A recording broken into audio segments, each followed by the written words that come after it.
Hey, everybody. Hey, hope everyone's having a good evening. See that there's already quite a few people in here. 7. Yeah, I think we saw Reef Robber was in here, Tina was in here, Cody from After 5 was in here, Jeff Jackson, hello. I better silence my phone quick.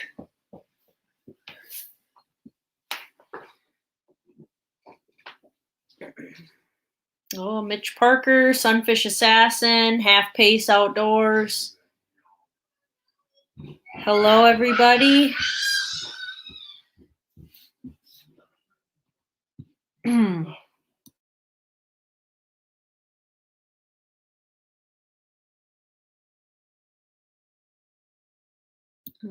see Dark 30. Al's. Hello, everybody. Got 11 in here now.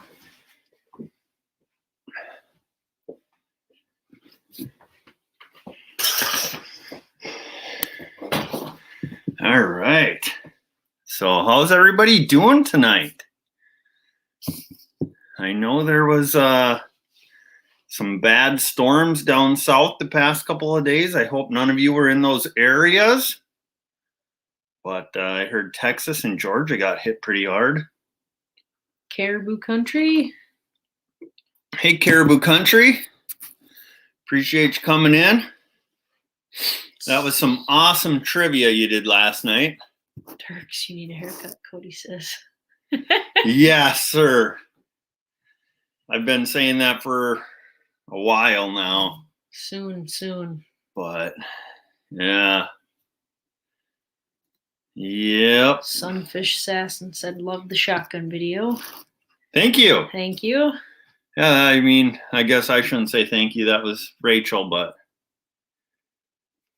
The brains and the operator. Yeah. Yeah, we make a good team, I think, so. But.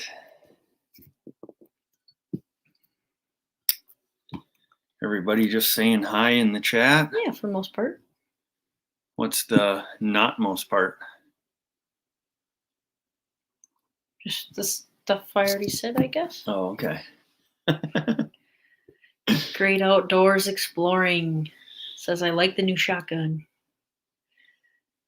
Yeah, I like it too. Yeah, seems to be working good. Yeah. So we were just lucky to be able to find one, I feel like.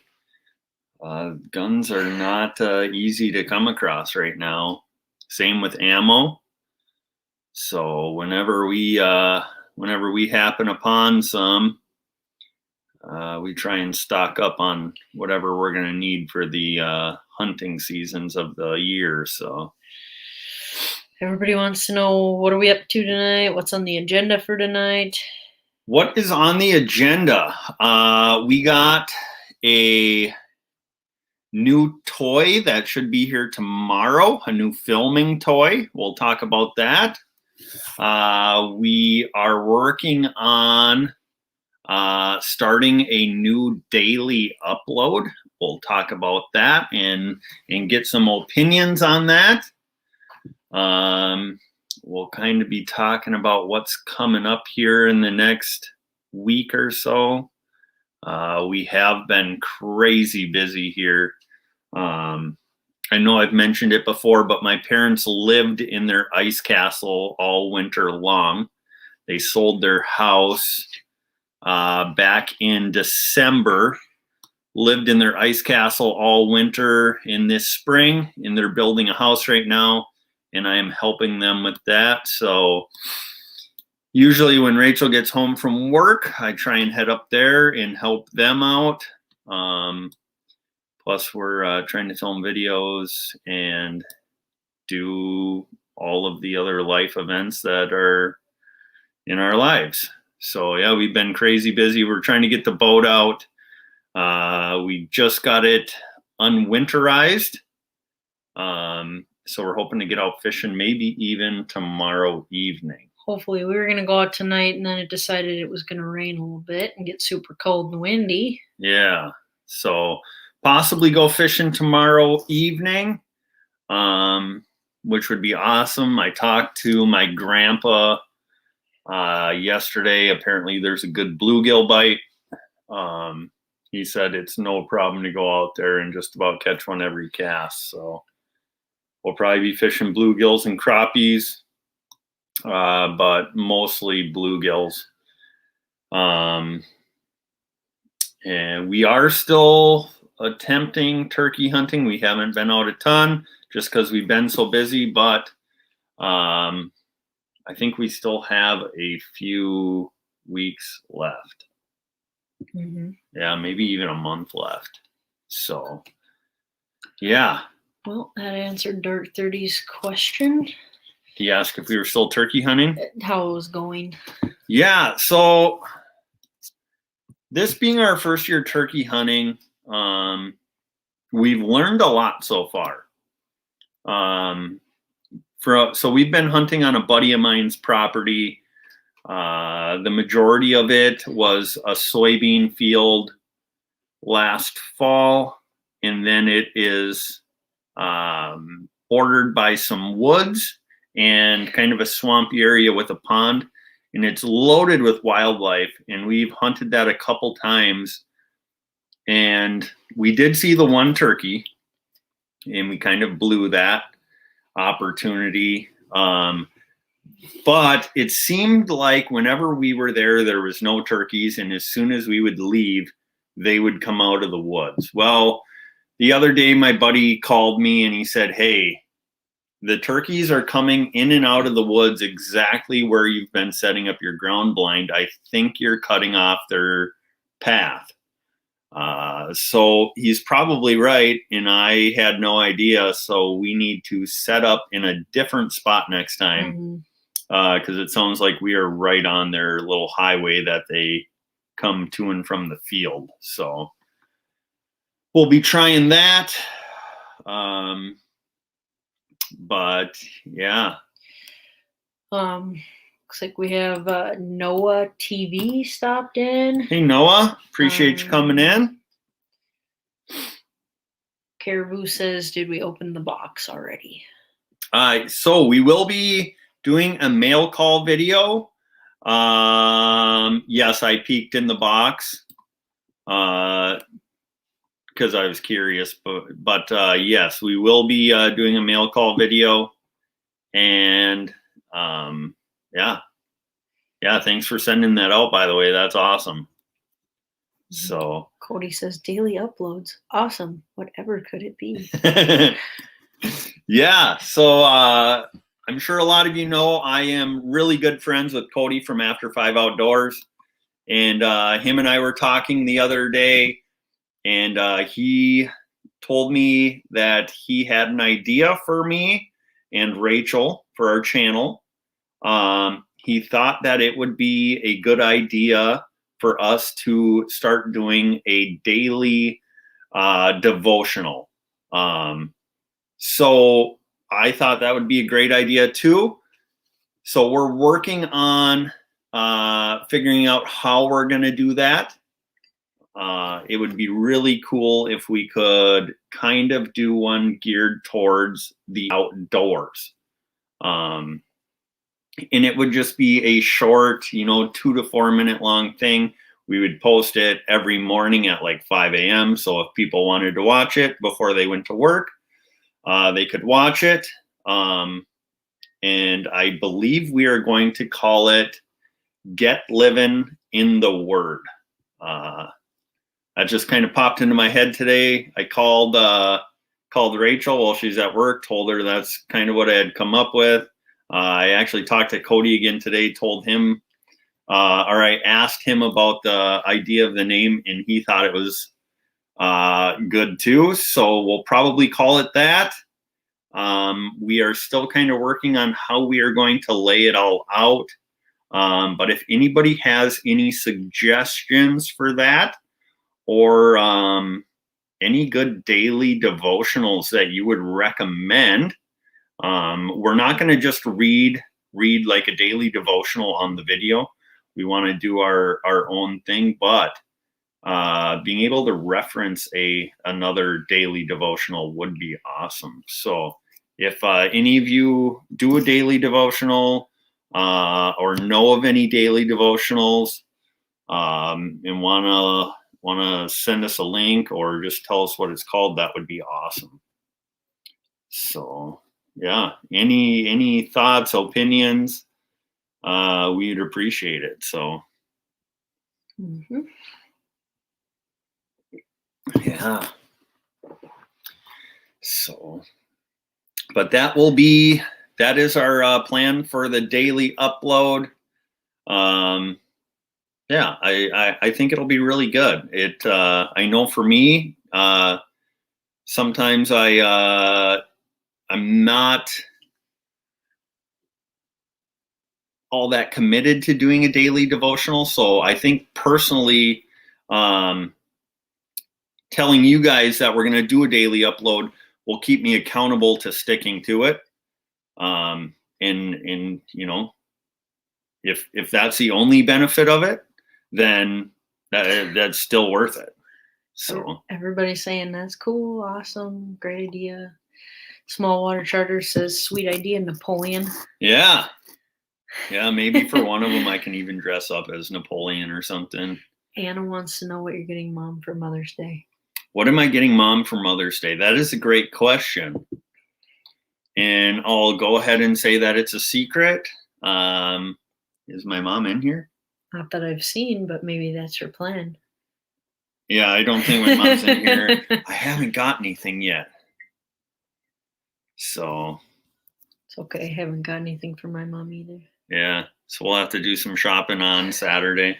Cody says, I'll hold you accountable. No devotional, no sturgeon. Yeah, there you go. Yeah. So, but yeah, as far as I mentioned earlier, we got a She's watching. Uh-oh. I really did get you a gift, Mom. I was just saying that. Run to the store quick, hon. So, earlier I mentioned that we got a new toy for the channel as far as filming goes. Yesterday we ordered a drone.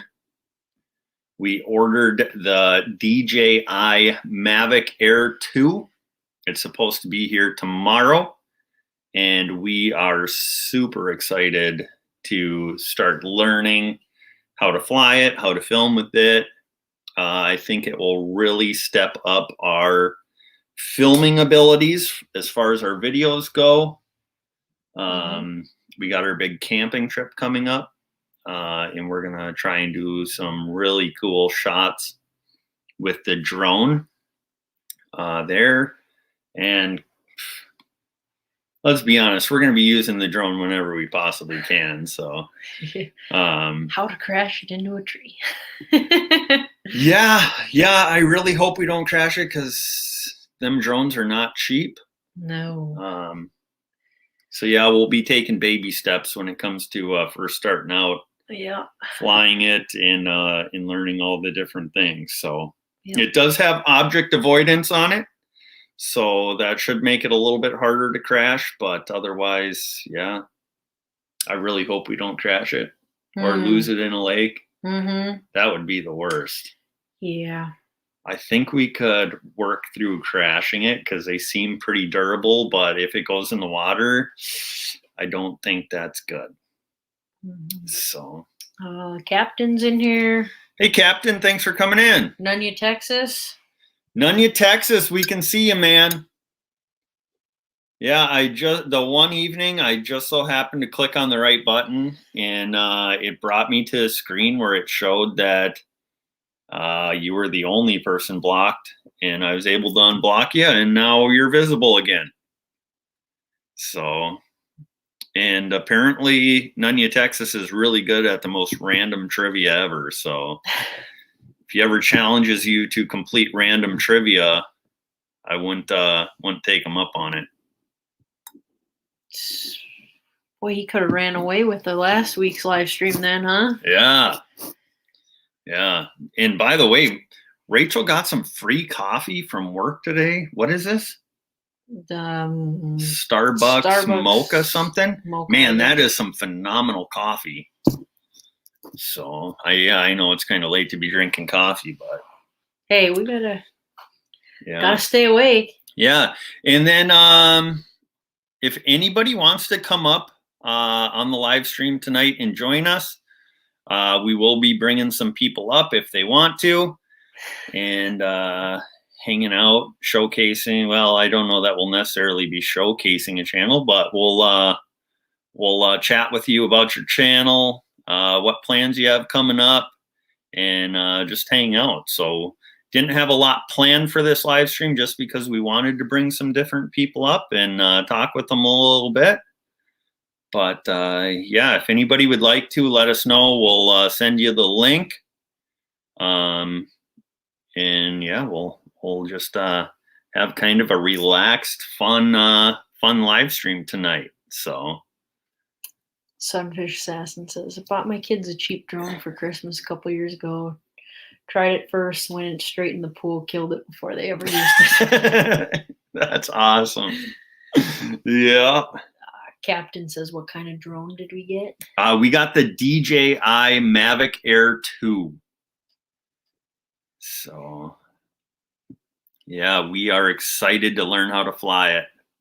Should be here tomorrow, right? Should be here tomorrow. Yes. Yep.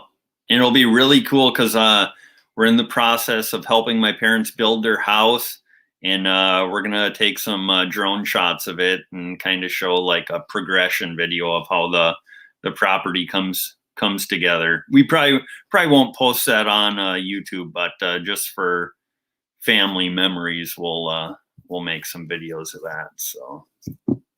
Well, if you would have kept your mouth shut, you could have used that as a Mother's Day present. Yeah, yeah, that's true. Oh, that's true.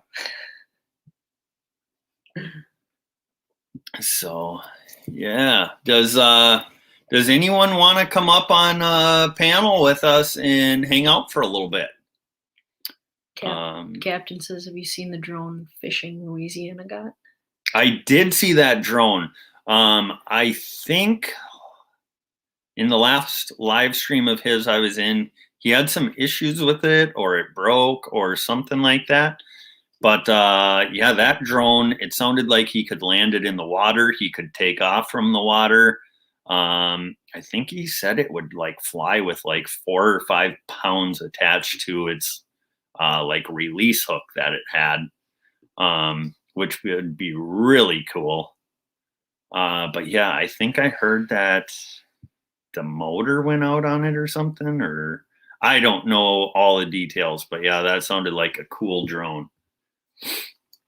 So Ray Rubber says, Mama stepped out for a minute. Yeah. Cody says, get Captain up there. Your live will be happening. Yeah. Captain, you want to come up for a little bit and hang out? He says he would, but he's got nothing to offer. Oh, yeah, right. Captain always has something to offer. So, boy, nobody wants to come up, huh? Small Water Charters is taking off. See you later, Small Waters. Oh, he said sure. Oh, Captain will come up? All right, we will put a link in. We'll just put it in the chat because I believe everybody in the chat here I recognize. So, yeah, we'll drop the link and we'll have Captain come up for a little bit.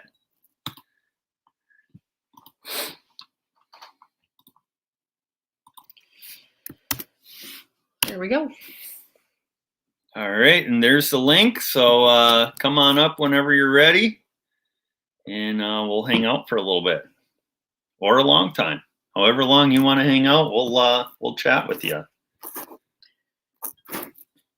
So maybe we can ask him about that rental car video that he put out a while back. Here we go. All right. Here we are. Hey, hey. What's going on? Oh, wait. Oh, not a lot. Hold on. I got the wrong hat on. Okay. There we go. Nice. My apologies. Nice. I just got How done have you been? stuffing some burritos in my face. So Oh, okay. Cinco de Mayo, so I had to have Mexican food of some sort.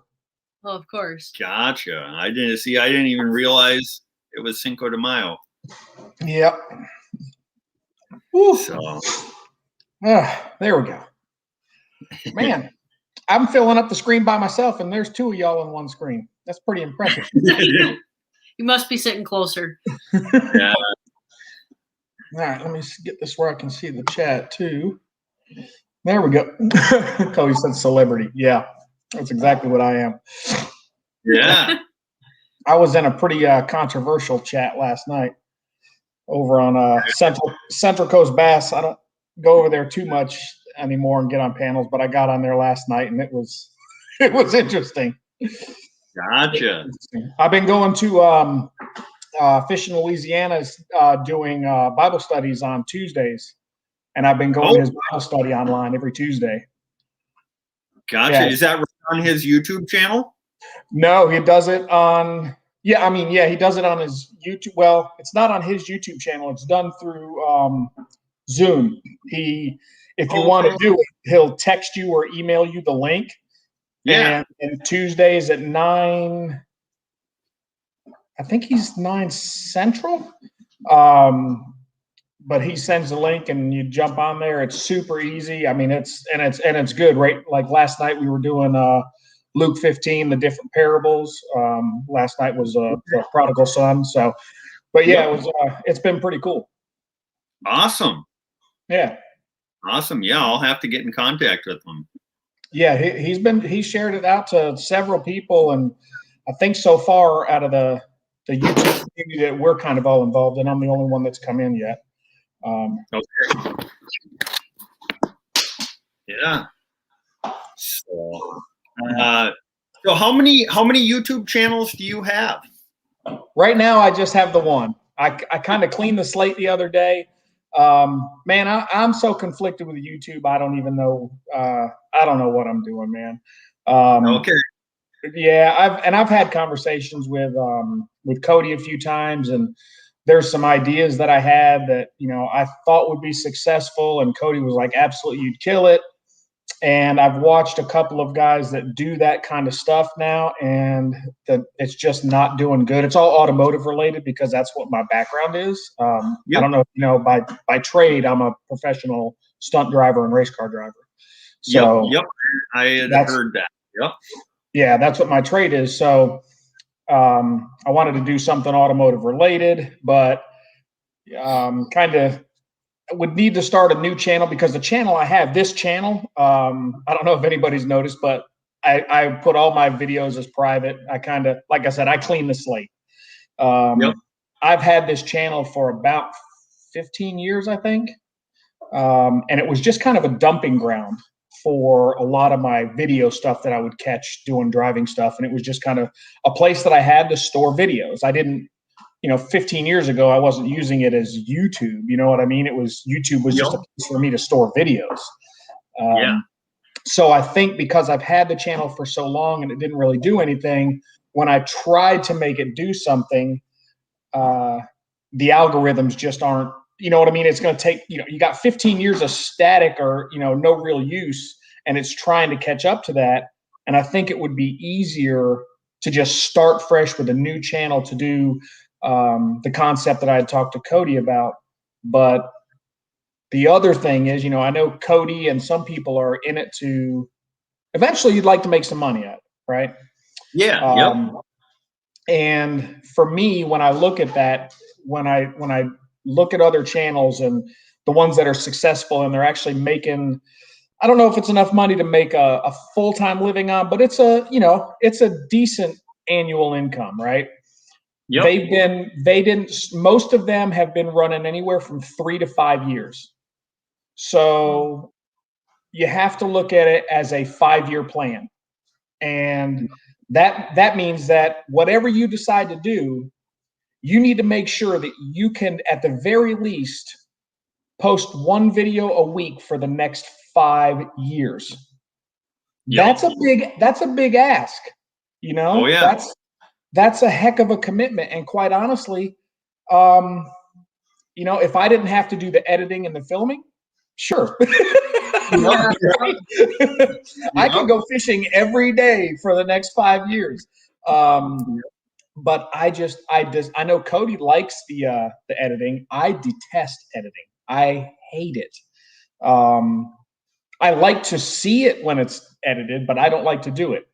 I don't necessarily mind the filming. The problem with the filming is when you're by yourself, like I am, it gets in the way of the activity that you're doing. And it prolongs it. I tried to do automotive work, restoring vehicles, and working on a vehicle takes 5 to 6 times longer because you got to keep changing the camera angle so people can see what you're doing. And, you know, it's a lot. And then to do that consistently for 5 years, I haven't found anything that interests me enough to do that. Gotcha. Yeah. I think I had been in a live stream one time too, and did you talk about possibly doing a channel with your wife? Yeah, I actually started that channel, and it was called Paranoia. Okay. Like PAIR, Paranoia. And she's gotten she owns her own company, and she's gotten so busy. Like, she's been out of town all week this week. And again, it's kind of like, you know what? When she's home, she doesn't want to do YouTube stuff. She wants to relax. You know, she's busy all the time. So, you know, it was one of those. It seemed like a great idea. It just wasn't a good idea. And, you know, it was actually her idea. And then when you realize again what it takes, and like what you guys are doing, you know, you're the entertainment. You're hosting the show. If somebody doesn't come up on the panel or do something, you got to entertain the crowd, right? And that's work. Whether or not, you know, it's not digging a ditch, but it's mental work. You know, you have to be creative. You have to be engaging. So the last thing she wants to do after working all week, running her company, dealing with employees, dealing with customers and clients, yada, yada, yada, is come on here and hey, let's be entertaining. For sure. Hey, Ace, how you doing, man? So have you done any stunt work for any big popular movies? No, I prefer commercials. Yeah, movie stuff. I mean, there's some guys that like movies. I don't like movies because a lot of times you're out of town for quite a while while they're doing the production, and it depends on the stunt work you're involved in. You can be gone for quite some time. Where a commercial, I might be gone 2 or 3 days, and I can make a significant amount of money because commercials will get run for a year, 2 years, whatever, and you get royalties on that. So I prefer commercial. Like, I just went down to Florida, I don't know, 3 weeks ago or something, to flip a car for a heavy metal music video, and they wanted someone to hit a ramp and flip the vehicle over, and so they called me and asked me if I'd do it. I was like, "Yep." Nice.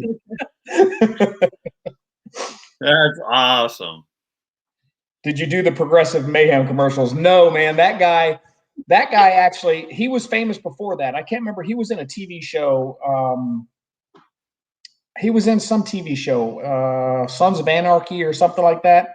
And then he started doing those Mayhem commercials, and man, those kind of gigs, they're fantastic. You know, that guy's making it. Let me put it to you like this: I'm a nobody, right, in the industry. I can go and do a commercial. Let's say it's a long shoot and I'm out of town for a week. If it's what they call a national spot, meaning it's going to run for a year on TV, and there's also going to be some internet stuff involved, it's not unheard of to make $40,000 a year just on that one commercial. And that doesn't include the money I get paid when I'm doing the stunt, because I have a certain day rate that I make when I go and do a stunt. And so you get that day rate for the time that you're there, and then the residuals can easily equal up to $40,000 in a year for one commercial. So you look at someone like Mayhem or Flo, who does the insurance commercials, the girl that's doing the AT&T commercials, you know, they're knocking down hundreds and hundreds of $1,000s a year doing that stuff. Man, we're in the wrong industry. You know, it's so hard though, man. It's another one of those. It's a tough industry. It really is. Yeah. And Hollywood eats it up. You know, I live not too far outside of Atlanta, and Atlanta's kind of like become the new Hollywood. The problem is they'll have a feature film or a commercial that they're shooting out of Atlanta, and they'll fly the Hollywood guys in from California to do the stunt instead of hiring me, who lives right here. But it's because there's a clique and a hierarchy. You know, usually in order for me to get a call means that there's been several guys ahead of me that weren't available to do the gig. Okay. And I've been doing this for almost 20 years. Wow. Cody says you can be Bentley's double. Yeah, that works. I'll be the stunt double for Dirk Bentley. Cody. Yeah, there you go. You be a Dirk Bentley. Yeah, sign me up. Mm-hmm. And I do. There's some things I do that a lot of guys won't do. Like I'm a SAG member, the Screen Actors Guild. However, with that, I'm not supposed to do what they call non-union shoots, but I still do non-union shoots, and that's like a major no-no. But I do whatever somebody's willing to pay me. Yeah. The difference is with non-union shoots, you don't get the residuals. You only get your day rate. Okay, gotcha. Yeah. So just the one-time payment. Yep, you got it. But I mean, sometimes, you know, a lot of times the one-time pay, I mean, it's never going to be what it would be if you had residuals, but it's not too bad either. I mean, I can make, you know, $1,000 a day doing a shoot where it's just my flat rate. So, and that, you know, it'll be $1,000 a day, plus they cover any travel expenses, meals, all that stuff. You know, I mean, who the heck am I to complain at $1,000 a day? Are you freaking kidding me? You know, how many, you know? Yeah. Man, I would be perfect for that job if they just want you to crash a car. You know, I can't see anything. I'll hit whatever they want. You know what, man? I'll tell you what. It is in the industry. It's funny. We laugh a lot because the things that qualify as a quote unquote stunt for the SAG rules, I see people drive on a daily basis on the interstate far more dangerously than what qualifies as a stunt. I mean, literally, I can have a camera car in front of me it'll have a boom off the back with a camera, and I can get it paid stunt pay for driving at like 40 miles an hour if I'm just in close proximity to the camera. All I got to do is drive in close proximity to that object, and that's considered stunt work. Huh. So, you know, and when I teach schools, driving schools and stuff like that, you know, usually women usually do better at the schools. And the reason is women don't have an ego when they come to something like that, and they tend to listen. Yeah. Right? Guys get all puffed up. They're at the racetrack. I'm going to go fast. I'll show you, Mr. Instructor. And the funny thing is we get to a racetrack like Daytona Speedway or Charlotte Motor Speedway, and they're talking all big and bad. And then you get them in the car, you get them on the radio, and they're following you, and you can't get them up to 80, 90 miles an hour. And you're like, dude, come on, man. You drove that fast getting here. Like, what is the problem? We're on a safe racetrack. We all have the same thing in mind, and I can't get you to do 80 miles an hour. But it's the loud cars and the sensation and all that stuff. It just, you know, they feel like they're doing 100 miles an hour or better, and, you know, they haven't even left pit lane yet. Yeah, kind of like Ricky Bobby in Talladega Nights. Right. Yep. Yeah. So, that's cool. I love that kind of stuff. It's you know, I'm right now I consider myself semi-retired. Okay. I work from home all the time now. My job that I do at home is I staff professional drivers at events all across the country. So I have a database of over 2,000 professional drivers and product specialists and stuff that I staff at driving events all throughout the country. So I work from home. Nice. And I believe I heard you say one time too that you're hoping your wife's business gets big enough to where she can employ you full time.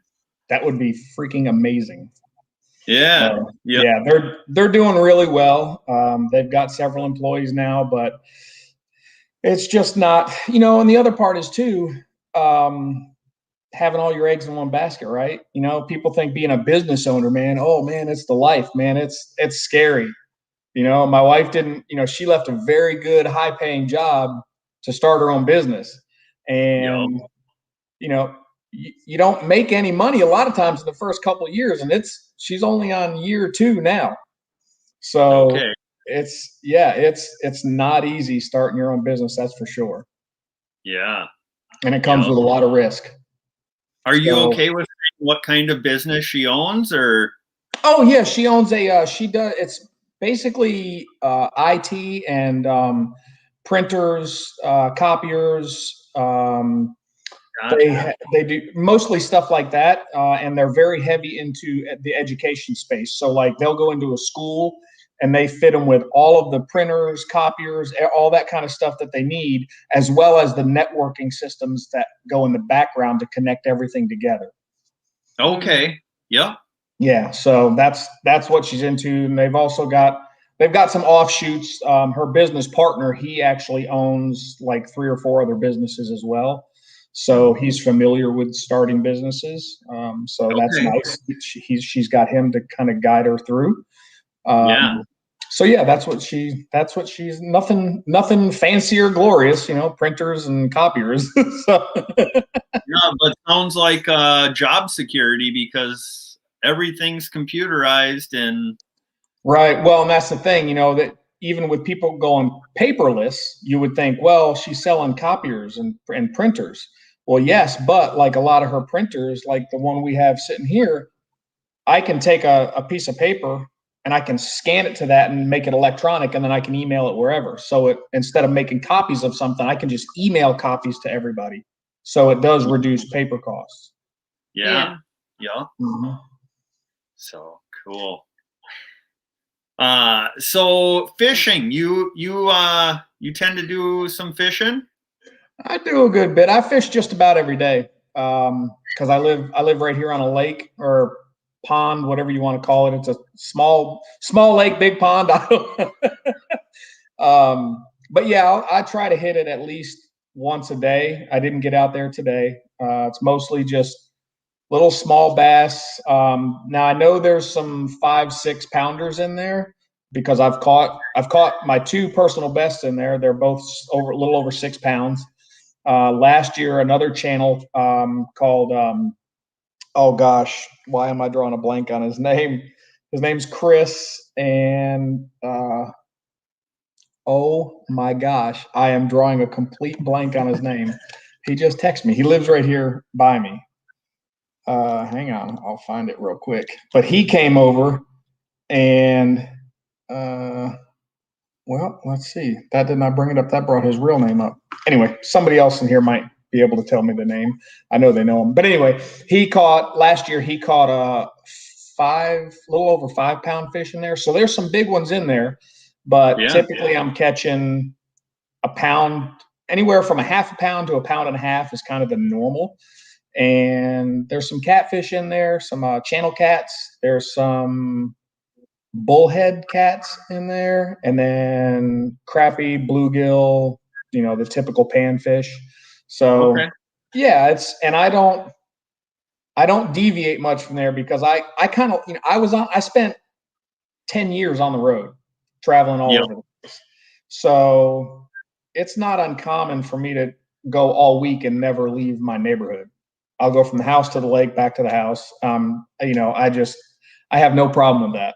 I can go 2 or 3 days and never leave any further than the end of my driveway to get the mail out of the mailbox. And I'm okay with that. Yeah, that's cool. That's cool. So, yeah. So, but there's, I enjoy fishing. I do want to do, I want to come up there with you guys and do some fishing. I want to go to Texas and get some fish. I want to go to Florida and get a peacock bass. I want to catch a peacock bass so bad I can't stand it. They're just awesome. Really cool. Yeah, they're beautiful fish. Yeah, I would love to get a peacock bass to put on the wall sometime. Yeah. I've never seen anybody have one mounted. Okay. Yeah, I mean, but that would be cool. I'm with you. I would totally like to have a peacock bass on the wall. But like, the fishing that you guys did when you and Cody pulled that big monster out of the ice, that I was just like, that is so freaking cool. Like, I'd like to do it at least one time. You know what I mean? Like, I like to have that experience. I don't think I'd want to go ice fishing all the time like you guys do, setting up the huts and all that. I don't know. But I'd like to do it as an experience, just to say that I've done it. Yeah. Well, have you seen our ice castle?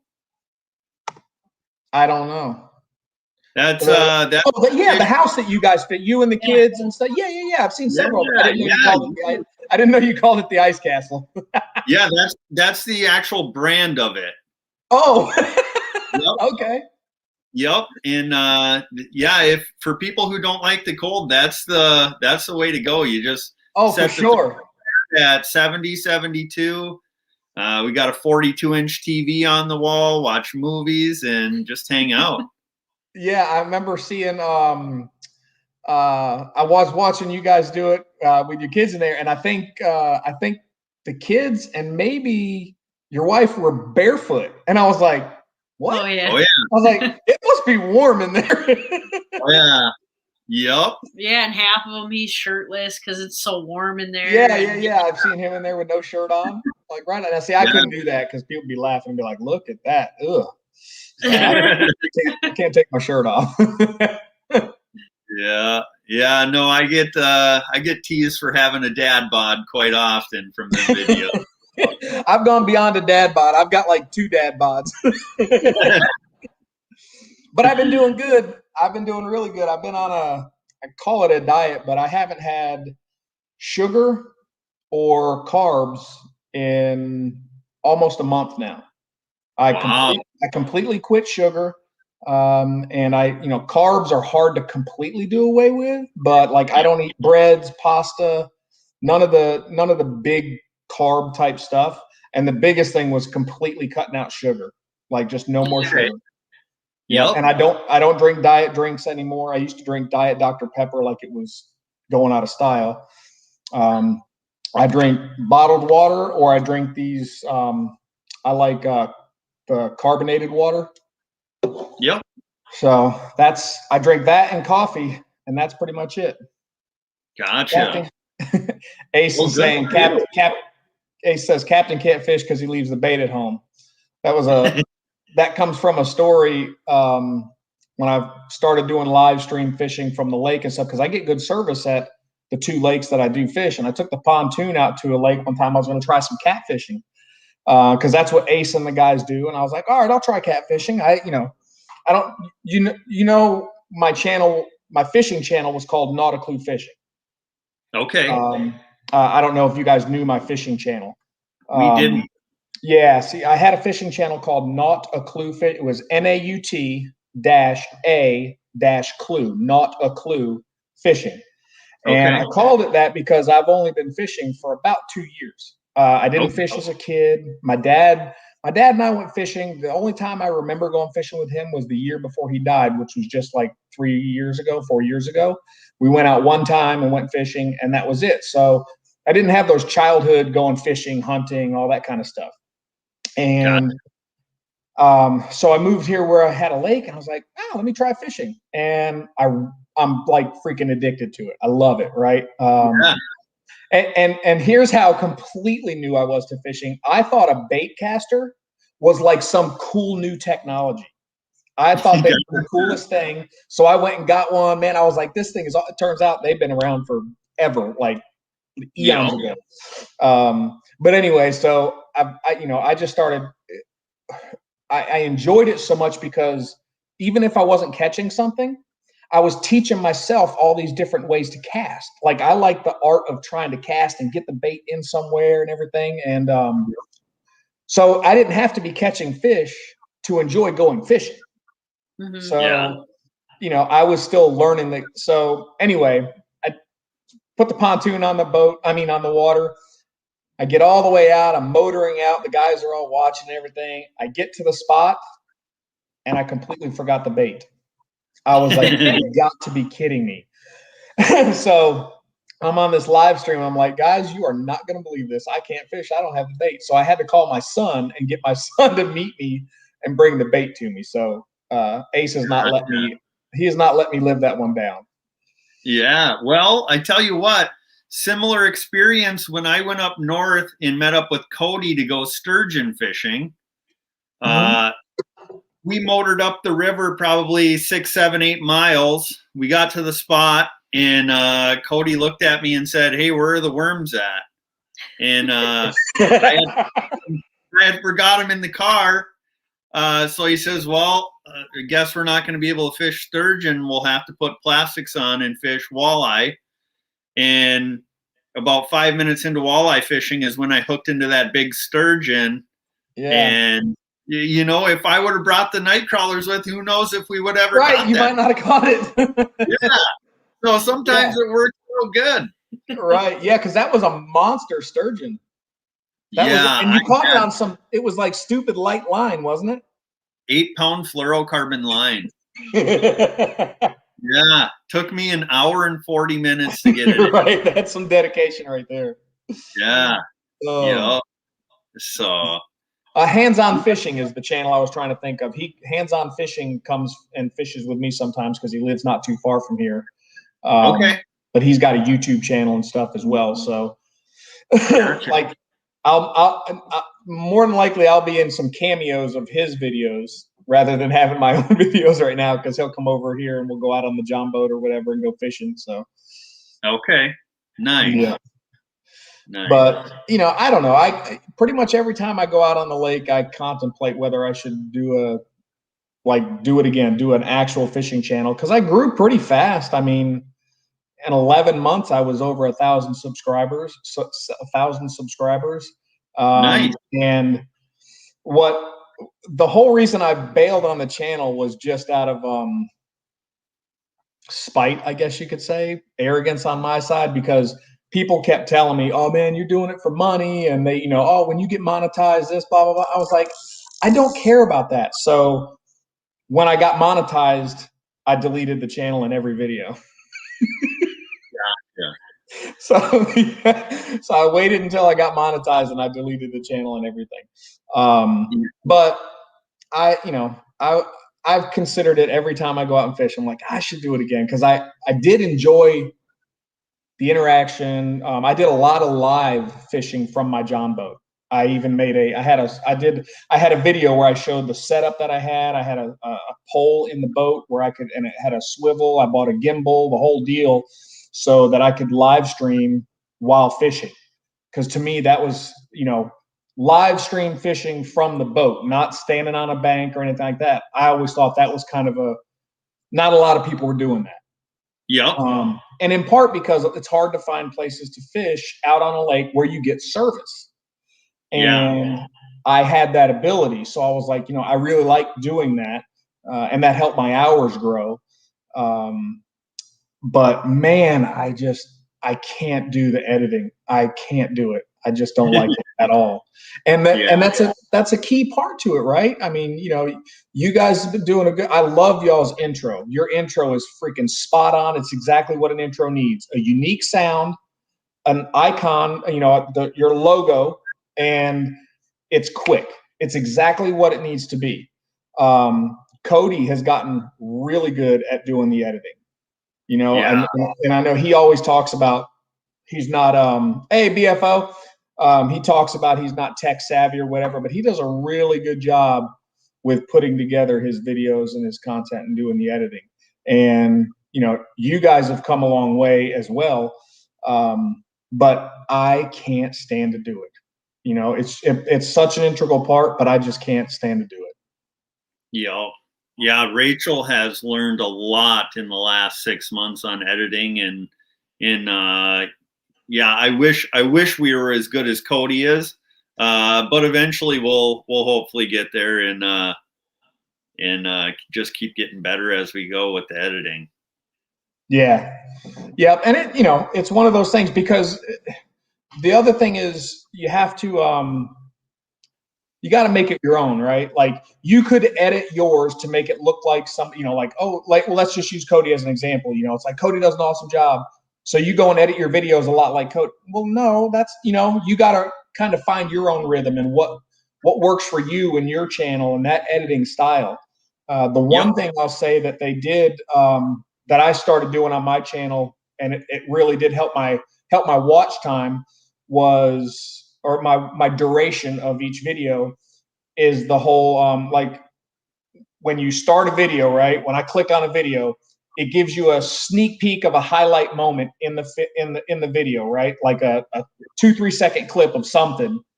Like when you guys got that big fish and you're pulling it up out of the ice. That kind of moment where you're like, whoa, and you're pulling up out of the water, and then boom, it cuts from that and it goes to your intro. Yep. And then you start the video. So, you know, a lot of times the videos will start out. Hey. A lot of times the videos will start out with the intro. And after a while, it just gets kind of, you know, boring seeing the intro. But if you can start with a highlight clip that's only just 2, 3, 4 seconds long, that gets them hooked into wanting to see the video. Then they see your intro, and then they're watching the video, looking to see where in that video that highlight moment happened. Yeah. So it helps increase the duration of watch time. Yep.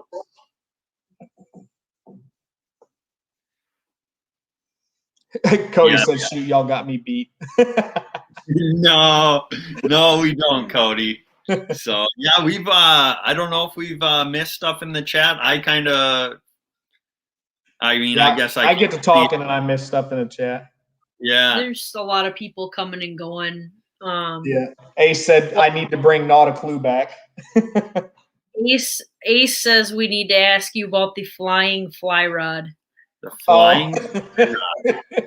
So I try, like everything, I try to teach myself all this fishing stuff. And I've been pretty good at it. Matter of fact, Hands-On Fishing, he came fishing with me one time. And like for bass fishing, it's kind of a cool thing to skip your bait across the top of the water to get it underneath a dock. And apparently that's like a hard thing to do. Well, I taught myself how to do that. And I can do it forward and backhand. And I mean, I knew it was hard, but I didn't think a lot about it because I've been training myself. Well, Hands-On and I are out there fishing, and I'm standing on a boat, and I just backhand flicked, skip, boom, underneath the dock. And he was like, dude, are you kidding me? So I was like, what? He's like, you seriously just backhand skipped that thing underneath the dock like it was nothing? He's like, I can't even do that. And I've been fishing since I was like 5. Yeah. So anyway, I decided I was going to teach myself how to fly fish. That went really bad. And I do not have patience.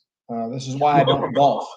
I had a similar experience with golfing. I got very mad and I threw my club into the woods and just left. I was done. Never golfed again. And left the club in the woods. Like, didn't even care. Like, just bye, I'm done. So I was out at my lake here trying to teach myself this freaking whip cast thing that you do. And I got so doggone frustrated. I had line everywhere, and I took the rod and I slung it across. And that's what he's talking about, the flying fly rod, because I just flung it. I was pissed. I was like, dang it, this sucks. Yeah. I've never been fly fishing, but oh man, it looks like it would take a lot of practice and a lot of skill. You know what? It was the one thing that I was like, I tried to teach myself. I bought 3 different rods on Craigslist. There were 3 different rods this guy was selling. I was like, oh, cool, you know. So a buddy of mine said, hey, let's go up to North Carolina. There's a really nice creek up there. A lot of people go trout fishing. I was like, all right, cool. So got some waders and all this stuff and went up there. And we go to this bait shop right at the base of the creek. And I show the guy my equipment that I had. And he was like, okay, the good news is these are really good rods. I told him what I paid for them, and I got a really good deal on them. He said the bad news is none of them are for catching small trout. These are for catching big fish. So I was like, okay, well, that sucks. So I bought a whole new rod, reel, combo assessment and accessories at that bait shop. And one of the things they'll do there is teach you how to fly cast. He took literally 15 minutes with me outside, and I was casting like a champ. It was absolutely worth it. It was just a few minutes of instruction, and he had me casting that thing like nobody's business, man. So it was not something that was going to be painless for me to learn by myself, but he took 15 minutes, and it was super easy. Yeah, well, that's just good business practice. Oh, of course, absolutely. Yeah. And they can tell when you're a newbie, you go in there. Now, I said all that to say, I went fishing. I hate fly fishing. Hate it with passion. Like I don't see any reason to do it that way. Like you can just as easily take a bait caster or any other reel, put this little light thing on it, and just cast it out there. That all this nonsense is just like, why? Like it's just guys do it because they like the art of it or whatever. It's like, no, man, I just want to catch fish. I like learning how to cast. I don't like fly casting. It's just too much. It's too much like work. And you're standing in the water. I'm slipping all over the rocks because they got all this slime and crap all over them. It was not a fun experience. Yeah. But yeah, you'll have to come up here sometime. We'll take you out ice fishing. Oh, I'm definitely going to do it. I'm actually, I think I just found out today I'll be headed to Kansas sometime in the next 2 weeks. But I don't know if I'm going to be able to make any fishing time out of it. I don't even remember who all, because last time I drove to, where did I drive to? Somewhere out west. And I must have drove by, I got in somebody's live stream on the way back, and I drove past 3 or 4, maybe even 5 different YouTubers' houses where I was within a couple miles. And they were like, dude, really? You're like right here by me. But I was on a mission. I just had to get out there and get back. So yeah, that's when you picked up the ambulance, right? Yeah. When I went out to Wyoming, that's at Sheridan, Wyoming. Yeah. Yep. So that was I passed by several. What's that? That was a good story. Oh yeah, yeah. It was a fun time too, man. So I don't know what I was going to be involved in this going out to Kansas mission. I don't know if I'm going to have any free time or not. So plus the other thing is too, when you do that, you got to get licensed for that state so that you can fish. So if it's just kind of if you're just hitting it for a minute, it's not worth, going through that process. Yeah. So Reef Robber says go up in July. The ice should be great. Yeah. Right. No, well, see, I'd like to go now. Cody's place, way up there off Lake of the Woods, up in that, where you can't get to it unless you go to Canada, that whole area. I just want to get up there because I like extremes. And that's like the extreme part of that area. Like you're almost not even in the United States anymore. And when you look at that whole area on Google Maps, it's just such a cool area. It's kind of like Alaska, it's like going somewhere. I definitely want to get up there and do that. But I do want to get up there where you guys live and do the spring or summertime, and then also do some winter fishing. I want to do it 2 different times. Yeah, for sure. For sure. Just because, like Florida, there's not, if I go to Florida, I want to catch a peacock bass, and that's about it. I do want to go down and do the catch the tuna run. I want to catch some mahi offshore, do some offshore fishing. So, but I can do offshore fishing here in the Carolinas. So, going down to Florida, the only thing for me down there would be catching a peacock bass.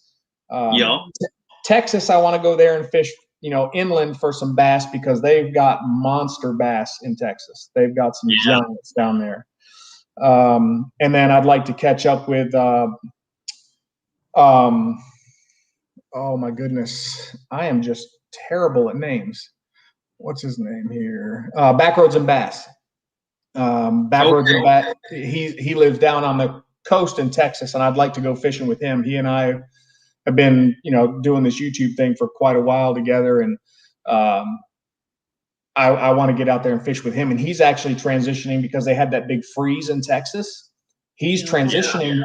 Yeah, he's transitioning. It killed a lot of the bass in his lakes because his lakes that he fishes in are like anywhere from like 13 to 20 inches deep, and they froze and it killed a lot of the bass. So he's really struggling to try to make content because there's not any places good to fish. But he only lives about, I think he said maybe it's 30 minutes from the coast, 25, 30 minutes from the coast. So he's transitioning to doing nothing but saltwater fishing as far as his YouTube channel.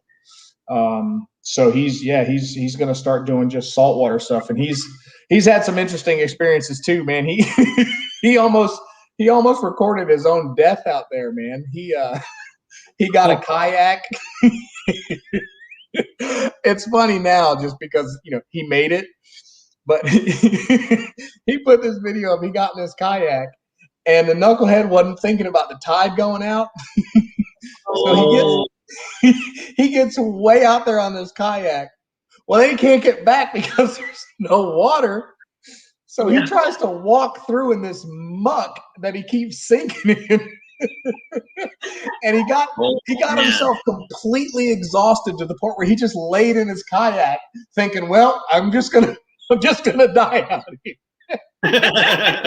His wife didn't know where he was because he told his wife he was going to one place, but that place was like really packed and he does not like to fish around people.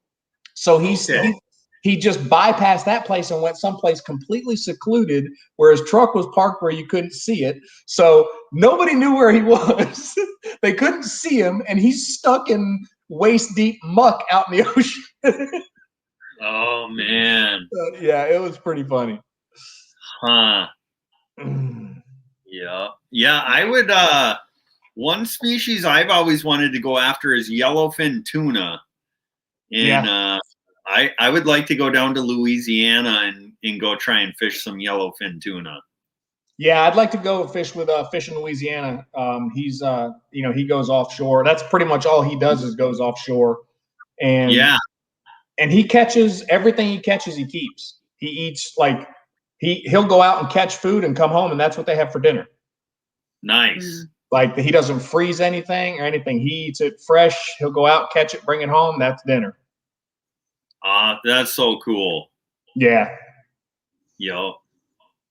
But I didn't know they had yellowfin tuna off the coast of Louisiana. I didn't know where it was actually. Yeah, I think you have to go out quite a ways.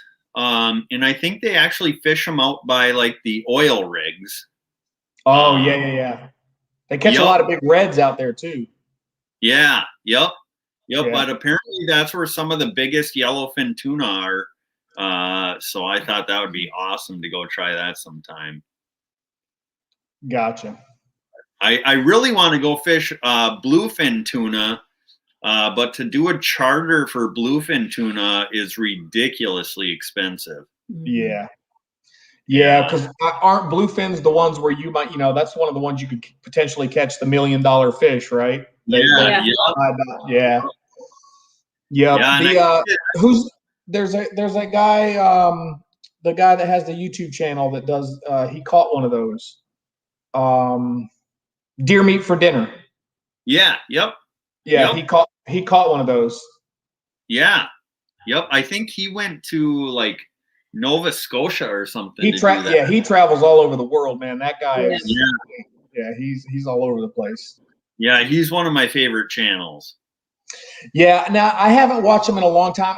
I actually stopped watching a lot of the big YouTubers and started watching more of the smaller guys like you guys and Cody and, people that are 10,000 subscribers or less and that kind of stuff. I just get more entertainment out of it. I feel more engaged. I get it. I like Deer Meat for Dinner. It's great content. But it feels more produced than watching like, someone like you guys, Yeah. Yep, for sure. Yeah, I used to watch all kinds of big YouTubers, and I've really, really cut back on who I watch now and just try and focus on the community that we've kind of become a part of. So yeah, and it's a little more fun that way, and it's interesting for me too because this is quote unquote my car channel. But I've got a whole bunch of outdoors and fishing people that I'm subscribed to on this channel. I have a lot of car stuff as well, but I got a lot of outdoor stuff. Yeah. Yeah. So So a while back, you posted a video of a car rolling over the edge of a cliff. What exactly happened in that video there? all right, so that takes some explaining. So as my daily driver at that time was a 2012 Dodge Charger, and it had the electronic automatic transmission in it, right? 8-speed electric automatic. And to put that car in drive, you just push the button, pull it back. To put it in park, you push the button, push it forward. Well, the car in the video, I was doing what we call a site inspection of a track event that we were going to do down near the coast. And I used a rental car. Drove down there. It was a Chevy Impala, silver Chevy Impala. I drive down there, do the site inspection, whatever. And then I'm leaving. I go down this side road, and I saw that we're near the Charleston Harbor, and there's a beautiful bridge. And I was like, oh, I want to take a cool picture of that bridge. Well, I saw this little dirt road, and I go down this dirt road, and it leads to a little opening that is just a perfect backdrop with that bridge in the background. Like, awesome. So I stop the car, and I grab the shifter lefter, push it forward.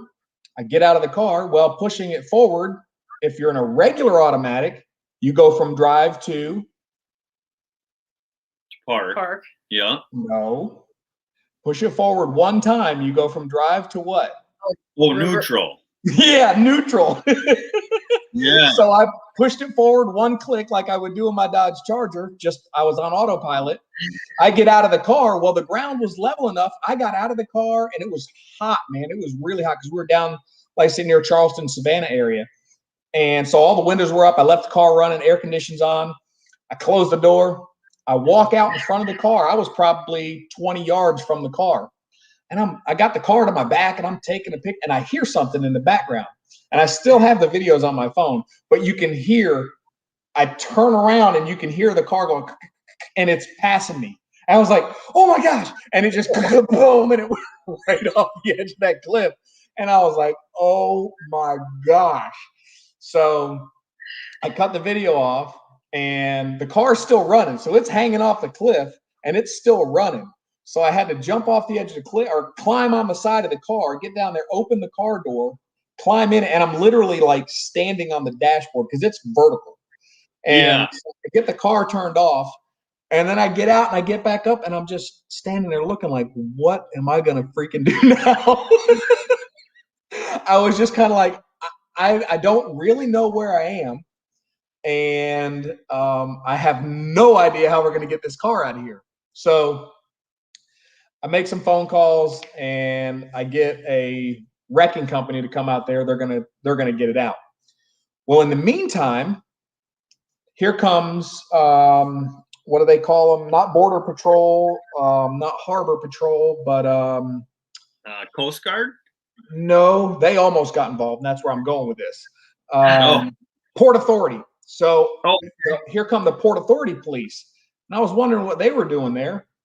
And apparently, directly across from me on the river was a main hub for the Port Authority. And the property that I was on was Port Authority property, and they were coming there to arrest me. And I was like, why? Why are you arresting me? And they're like, well, this is private property, blah, blah, blah. There's a fence up there with signage. I was like, no, sir. No, there is not. I said, if there was a fence with signage, I would not have come on this property. So he went back, drove to the entrance that he had just come in, and he came back to me and said, you know what, you're absolutely right. Because at first he had a pretty aggressive attitude with me. When he went back and he realized the sign was down and had grass grown over it. So it had obviously been down for a long time. The gate was open, and you couldn't even tell there was a gate because ivy and stuff had all grown up on it. And so he came back, and his whole attitude changed because now he realizes that I made it onto private property and I could sue. So his whole attitude changed into, hey, how can I help you? Blah, blah, blah. And he started making a joke. He said they've got these really good cameras where they can zoom in and all this other stuff. And he said, we saw you, taking pictures because we wondered what you were doing on our property. They were already in transit to come over there. And he said, as soon as the car went over, somebody said, because this was back a few years ago, and they made the joke that I was probably trying to catch Pikachu on Pokemon Go. Like I wasn't playing Pokemon Go, but they said, "Oh, that guy's probably playing Pokemon and trying to catch Pikachu." So Yeah. well, so the car is sitting in the water. I mean, nosed over the cliff, and there's no water down there, but the tide is coming in. Oh, And boy. now it's a race for time, because if the tide had come in to the point to where the front of the car got in the water, then the Coast Guard has to get involved, because now it's a hazardous materials issue because of oils and gas and all this other stuff. So I'm like, oh my gosh, please, dear God. Well, the guy that comes to pull it out brings a rollback. Based on just basic geometry, a rollback is not the ideal machine to bring to pull this thing out. It took this guy over 4 hours for him to get this car up out of there, because he's using a rollback and he just didn't know what he was doing. And I was not going to get involved. Like, I saw several ways that I could have helped, and I was like, I'm not getting involved with this, because this guy's a knucklehead. But he finally got it out, and it was literally probably in the pictures, when I first went off, I was probably 30 yards away from water. When we finally got it pulled up, I was probably within 3 to 5 feet of water to the nose of the car. I mean, we just barely made it. Huh. Cow. That's a cool story, though. Yeah, well, and I don't rent silver Impalas anymore either, because that was a silver Impala, and the good thing was it was fully insured. So literally, me and the rollback show up at the rental car place, drop it off, and they gave me another rental car, and I drove home. So the insurance is a fantastic thing. Yeah. So the very next week, I had to go back down there. They gave me another Chevy Impala rental car, silver, identical car. I'm driving down the interstate, and all of a sudden, I start seeing chunks of rubber, and I notice an 18-wheeler in front of me. I'm in the middle lane. He's in the middle lane, and I see one of his trailer wheels is coming apart. I was like, oh, crap. But I see he's got his right turn signal on, so he knows it's coming apart. He's going to get it's a 3-lane highway, left, middle, and right. So we're both in the middle lane. I go get over to the left lane because I know he's going to get over to the right. Okay. I'm thinking, okay, I'm getting as far away from this dude as I can. So as he gets over to the right lane, I'm over in the left lane. A Ford Explorer comes up the middle between us. Just as that Ford Explorer is coming up, boom, the tire comes off the 18-wheeler. It shoots across, goes under the Ford Explorer. The Ford Explorer, boom, he runs over the tire, kicks it up into my lane. I swerve to the left into the grass. Wham! It catches the right front headlight on the freaking Impala and just rips the fender, the headlight. I was like, you've got to be kidding me. Like, I got as far away from this dude as I possibly could, and I still got hit by the doggone tire. So we ended up, all three of us pull over. The guy with the 18-wheeler pulls over. The Ford Explorer, the Explorer pulls over, and I pull over. The Explorer, he had all kind of damage. It wrapped around it. He had pieces of steel wrapped around his drive shaft and all kind of stuff. My headlight was ripped off. The fenders folded back. The right front tire was popped. I was like, my God, I'm never getting another silver Impala for a rental car again. Never. Yeah. They probably put your picture on the front door and said, hey, don't rent this guy. Well, I was actually on they call it a DNR list. I made it on the DNR list at National Rental Car several years ago. That's the do not rent list. Because I took a Chevy Silverado out four-wheeling, and I was doing some rock climbing, and I knocked a rock loose when I was like up high, and I knocked a rock loose and didn't know it. And as I'm coming back down around the mountain, the rock rolled down and boom. And it was a big rock, and it hit the right rear. It was a four-door Silverado, and it just boom, put a big massive dent in the door, folded the back door in, and I just dropped it off at the rental car company and left it like that. Oh, man. And I didn't have full coverage on that one. Oh, no. Wow. So that one cost me $700 and something, and I didn't know about it. I didn't know they had charged me until I showed up in New York City, and I go to the rental car company, and I'm going to get my car, and they're telling me, sorry, we can't rent you your car. Like, what do you mean? They're like, you're on a DNR list. I was like, what do you mean? What's a DNR list? They're like, do not rent. I was like, I rent with you guys all the time. Why would that be? So they looked it up, and sure enough, so I ended up having to pay the 700 and whatever odd dollars it was. I had to pay that right there at New York so I could get my rental car. Wow. Yeah. Yeah. Wow. I mean, kind of hard to blame them, but. Oh, for sure. Yeah. Yeah. So that's awesome. So not so good at trolling said cool hats. Yeah. Yeah, we really like the hats. Cody said, if we go anywhere together, Captain, I'm driving. Yeah. Yeah, I was thinking if you come up here, I'm probably not going to borrow you a vehicle. But like I tell my wife all the time, like, I'm a trained professional. Just stand back, let me do my thing. Yeah. Yeah, and now that we're talking about this, it kind of reminds me of my younger brother. Last summer, he had just gotten a Ford Focus. He had it like a week. He was driving it down the highway. Somebody pulled out in front of him, and he T-boned him, totaled the car out. Those people didn't have insurance, so he never got paid for his car or whatever. Then he asked if he could borrow a vehicle from us. And I said, yeah, sure, you can borrow a vehicle from us, whatever. And what was it, like 3 or 4 days later? Not even. 3 days later, he's driving down the road, and a teenage girl pulls out in front of him. Oh, God. Totals the car we borrowed him, which turned out to be really awesome because it was probably like $1,000 car. Right. But we ended up getting paid like $2,500 for it from the insurance company. Right. And then I was just like, hey, man, we could really use a new truck. You want to borrow our truck next? And actually, he did borrow our truck. And when he brought it back to us, there was like a dent puller sitting in there and other stuff. And I was like, hey man, why do you have a dent puller here? And he's just like, oh, you didn't really want to say anything. And I was just like, I mean, the truck looks fine. Whatever happened, it's fine. Just tell me what happened. He's just like, well, I came out this morning and your truck was all messy and I couldn't figure out what was wrong.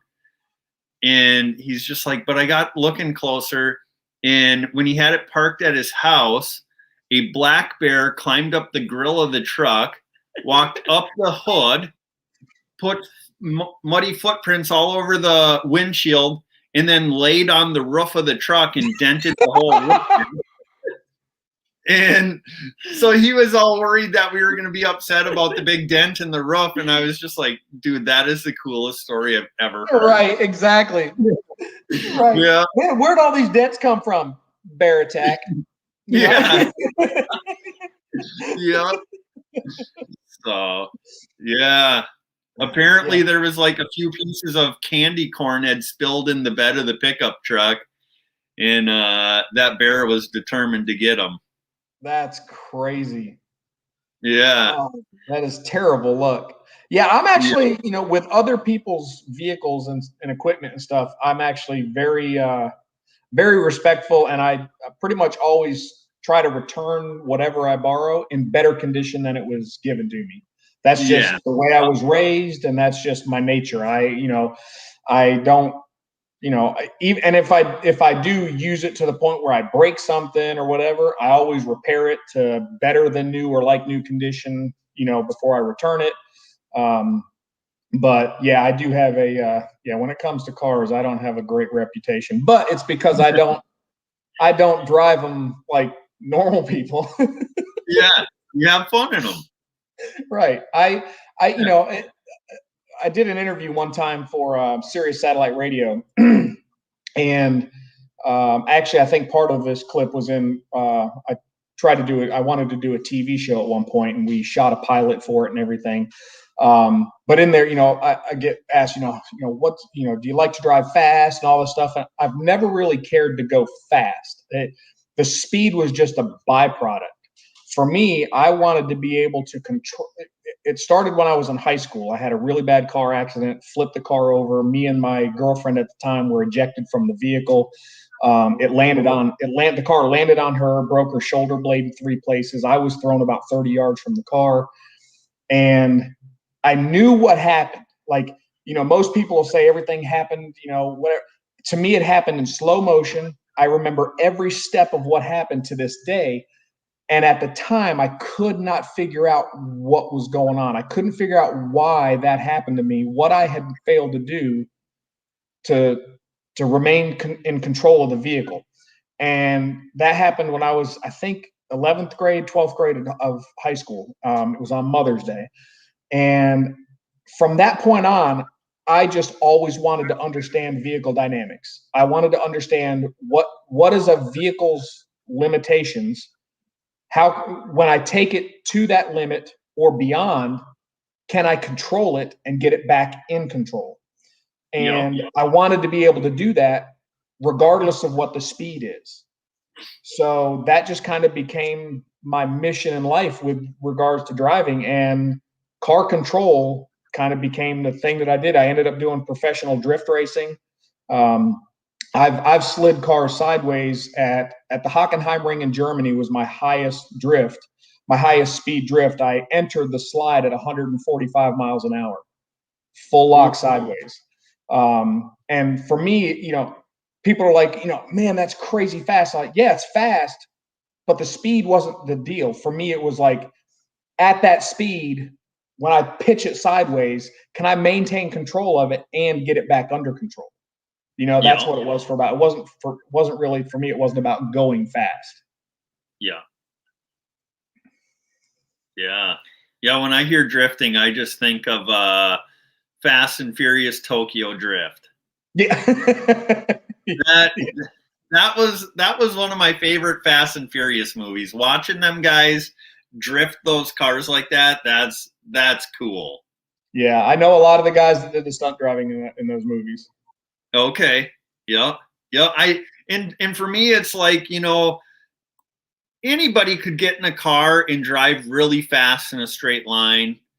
Anybody could get in a car and drive really fast in a circle. Maybe not as good as like the professionals can do it, but to be able to drift those cars like that takes a lot of skill and a lot of work. Yeah, well, and it takes a lot of feel and understanding about vehicle dynamics. I mean, a lot of driving a car. Matter of fact, I did an example or a demonstration on this. Driving a car is so much to do with feel, especially when you're sliding it. So much to do with what you feel in the steering wheel, what you feel in the seat of your pants. I decided I wanted to try to drift a skid pad blindfolded. And so what we did, and I wanted to do it based on nothing but what I was feeling. Get the drift established, drifting in a circle. And it was like a 50-foot skid pad. So it was a small skid pad, second gear in the car. And what I did is I took a pair of goggles, like safety goggles that have the wraparound, and I spray painted them in the inside so that you couldn't see out of them. And I got in the car, had somebody outside the car filming me, and they had a handheld radio to watch to make sure if something went wrong, I could, get the clutch in and get stopped.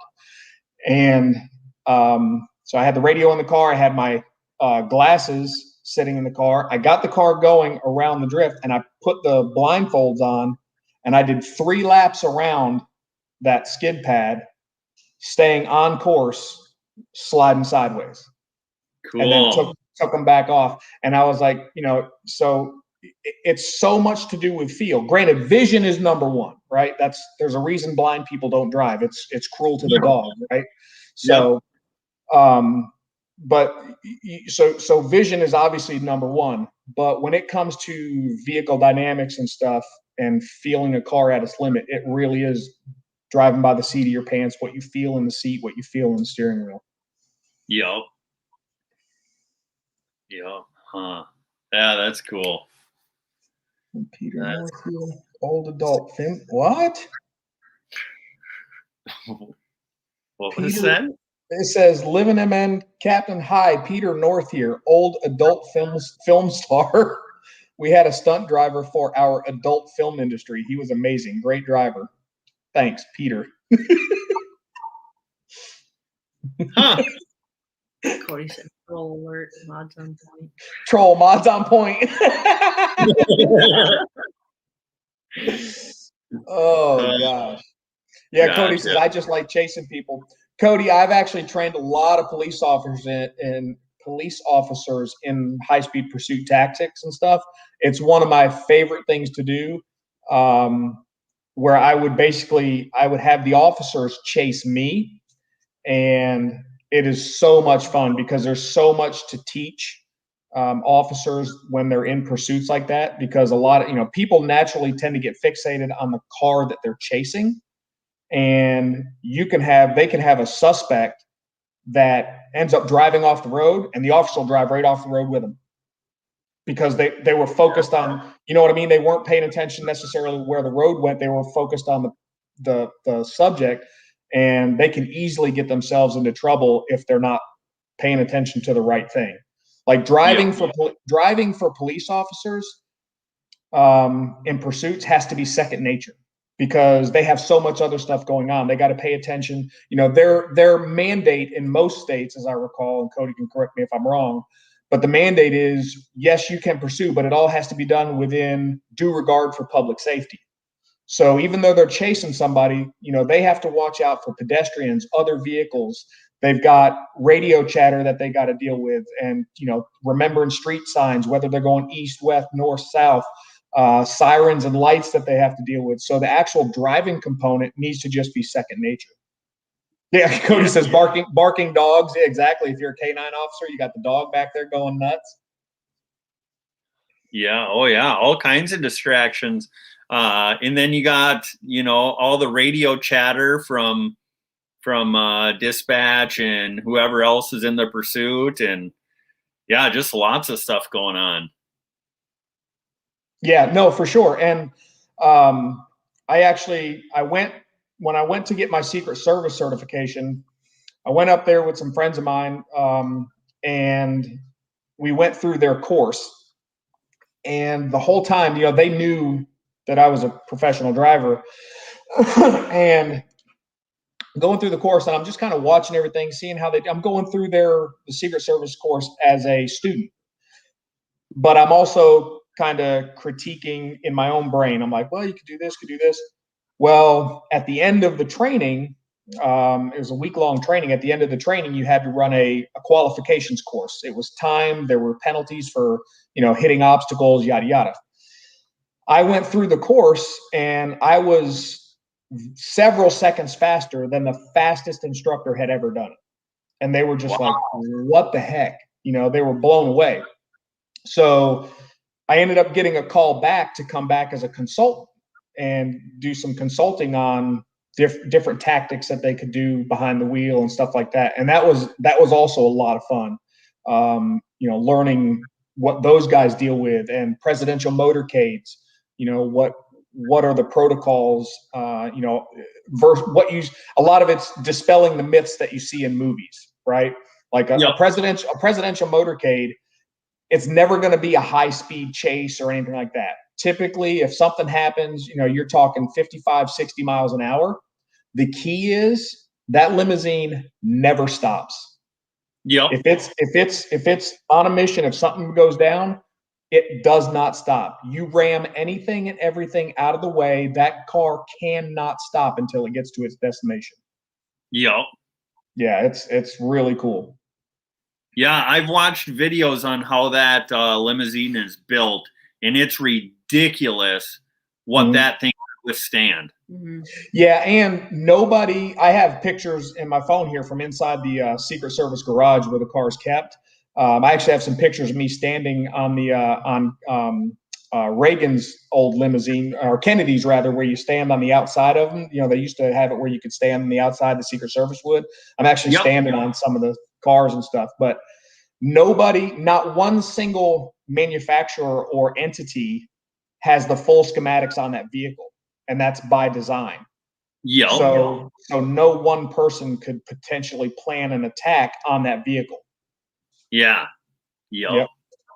And anytime that a foreign dignitary, if somebody, like nobody else gets in that vehicle, and if there is by chance a time when somebody does get in the vehicle, like the president, invites somebody in, they get in, the car is immediately taken back to the garage, completely disassembled and rebuilt.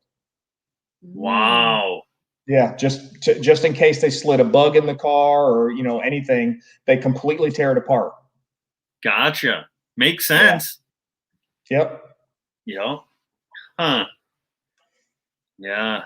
Yeah, that's cool though. All those experiences you've had like that, that's just, not many people get to do that. Yeah, no, I'm blessed for sure in that regard, man. I've had, it's one of those things that, I've got when I was in the 5th grade, we had, I can't remember what you call it when other people create a sentence to describe who you are. It's called something, but in the 5th grade, we all had to go around and write a 1-sentence phrase as to what we thought best described that person in our class. Okay. And the class came up with my phrase at the time was, my name's Jim Millard. So they said, Jim Millard is working up to par, dreams of building the world's fastest car. And like, that's all I ever wanted to do was drive cars. And I mean, and I was actually, my background before driving, I was actually an engineer in the semiconductor industry. I made microchips for a living. Okay. So yeah, for 7 years, I worked in a clean room atmosphere and I made semiconductors. And I did driving as a hobby on the side. I never in a million years thought I would make a career out of driving.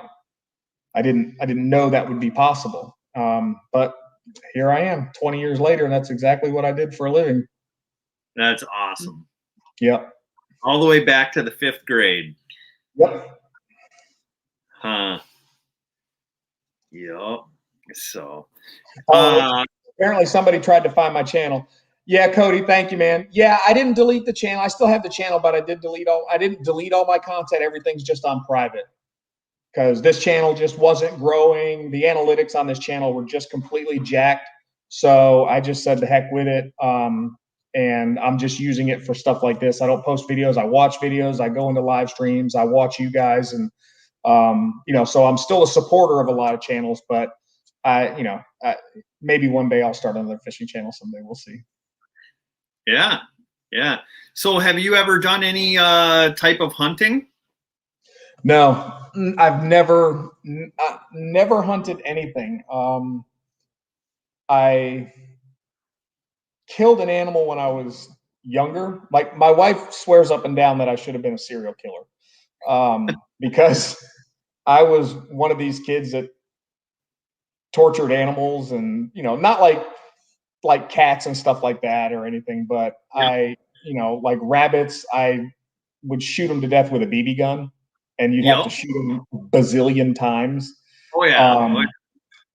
So, and it was definitely cruel to the animal, but no, I've never hunted anything. I've done skeet shooting that at the time I was actually really good at by some just default luck.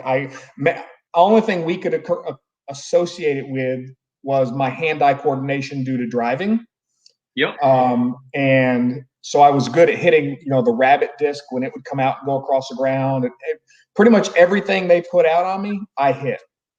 Nice. So I thought that was a lot of fun, but I've only done it the one time, and that was at this point now. That's probably been 15 years ago. So my hand-eye coordination is probably significantly different.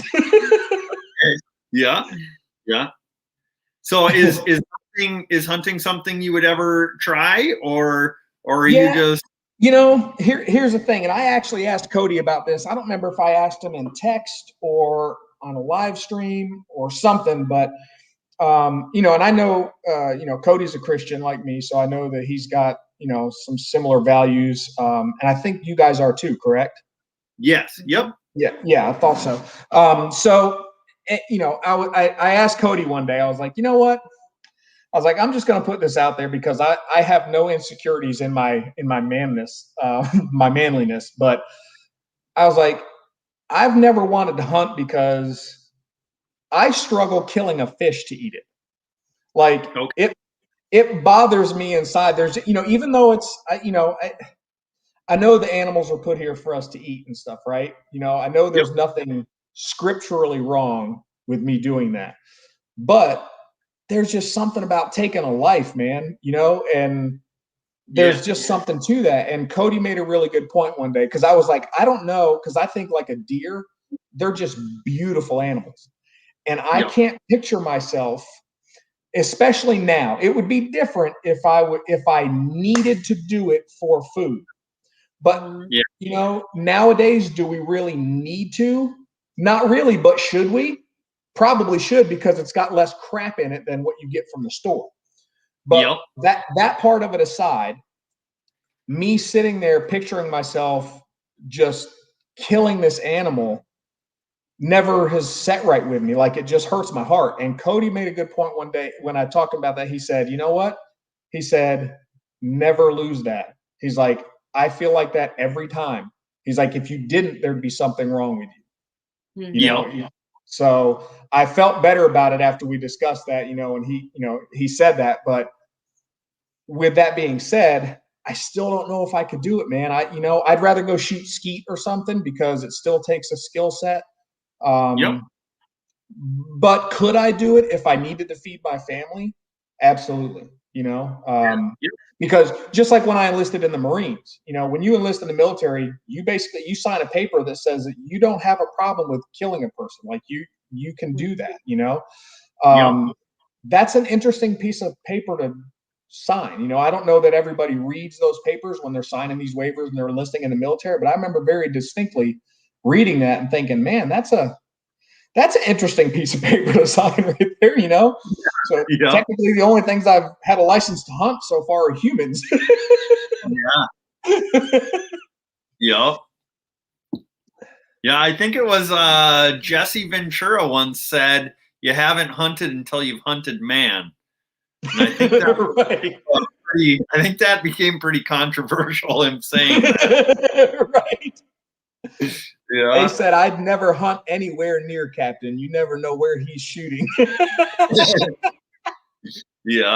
But I've got good muzzle awareness. I've been around guns, I've got good muzzle awareness and things like that. But I don't know. I like guns. Heck, I've got a 12 gauge that my kids bought me for Father's Day, like 3 years ago. I've never shot it. Never put a round through it. I don't know. I don't know what it is, man. First of all, I've never really I don't live in an area where it's acceptable to shoot. If I shot in my neighborhood here, they'd freak out. You'd make news. Right. So I just, it's a home protection weapon, and it's there if I need it. My wife's brother, my brother-in-law, he shot it. He put 2 or 3 rounds through it. So I know it works. There's at least that. So no, and I think it's good to have that feeling of if you're gonna, for you don't want to kill the animal. For like Rachel this past year when she was deer hunting, she shot a deer, but she actually cried after she shot it, and that's just because the respect she has for that animal. I totally get that. Yeah, and if you're gonna hunt an animal, you need to have that respect for them, and you need to try and do it as ethically as possible to show that animal the respect it deserves if you're going to be taking its life. Mm-hmm.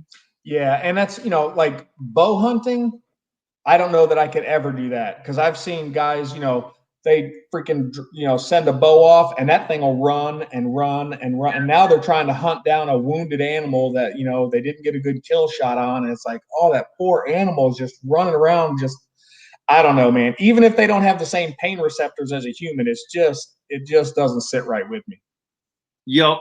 And that's where, I'm not against bow hunting at all, but if you're going to bow hunt, you need to put the time in to practice so that you can make the shot you need to make in order to kill that. Right. Well, and don't mistake me. I don't have any, hey, I'm all about freedom and liberty. If you want to go out and hunt animals all day long, that's fine. I don't necessarily believe in like big game hunting for sport. I'm not a big fan. I'm not a fan of that. Just killing just because you want to kill something because you want a trophy to stick on your wall. I'm not a big fan of that. But hunters that hunt for food and things like that, totally. And even if they don't consume the food, like my wife's business partner, he hunts, but he gives all the food away. Right? It still gets processed. It gets donated, or if other families have it, that's a fantastic thing. So just because it's not right for me or something I necessarily do, I would never sit and judge for somebody else doing it. That's if it doesn't bother you, that's fine. Yeah. Yep. And I'm a big believer in, if you kill something, you better eat it. Yeah. Yep. Well, even me, I had some fish the other day that I caught, and I decided I'm gonna bring them home and cut them up, and got them ready to cook. And I thought, for some reason I just decided I didn't want fish, so I fed it to my dogs. My dogs had a really good meal of fresh fish that night. It's like, if I wasn't gonna eat it, it wasn't gonna just get thrown away. So the dogs had really good fish meal that night. Yeah. Cody says even mosquitoes. No. Hey, Rice, what's going on, man? I feel like insects are exempt from the list. I got a funny story there. A good buddy of mine that we raced together, doing Baja off-road racing and drifting. And one day I was over at his shop, and we're standing probably 5-6 feet apart having a conversation, just normal conversation. And we hear this, and I look down, and there's a freaking cricket on the ground in front of us. And we're just in mid-conversation. I look down at the ground. I reach down. I grab the cricket, and I put it in my mouth.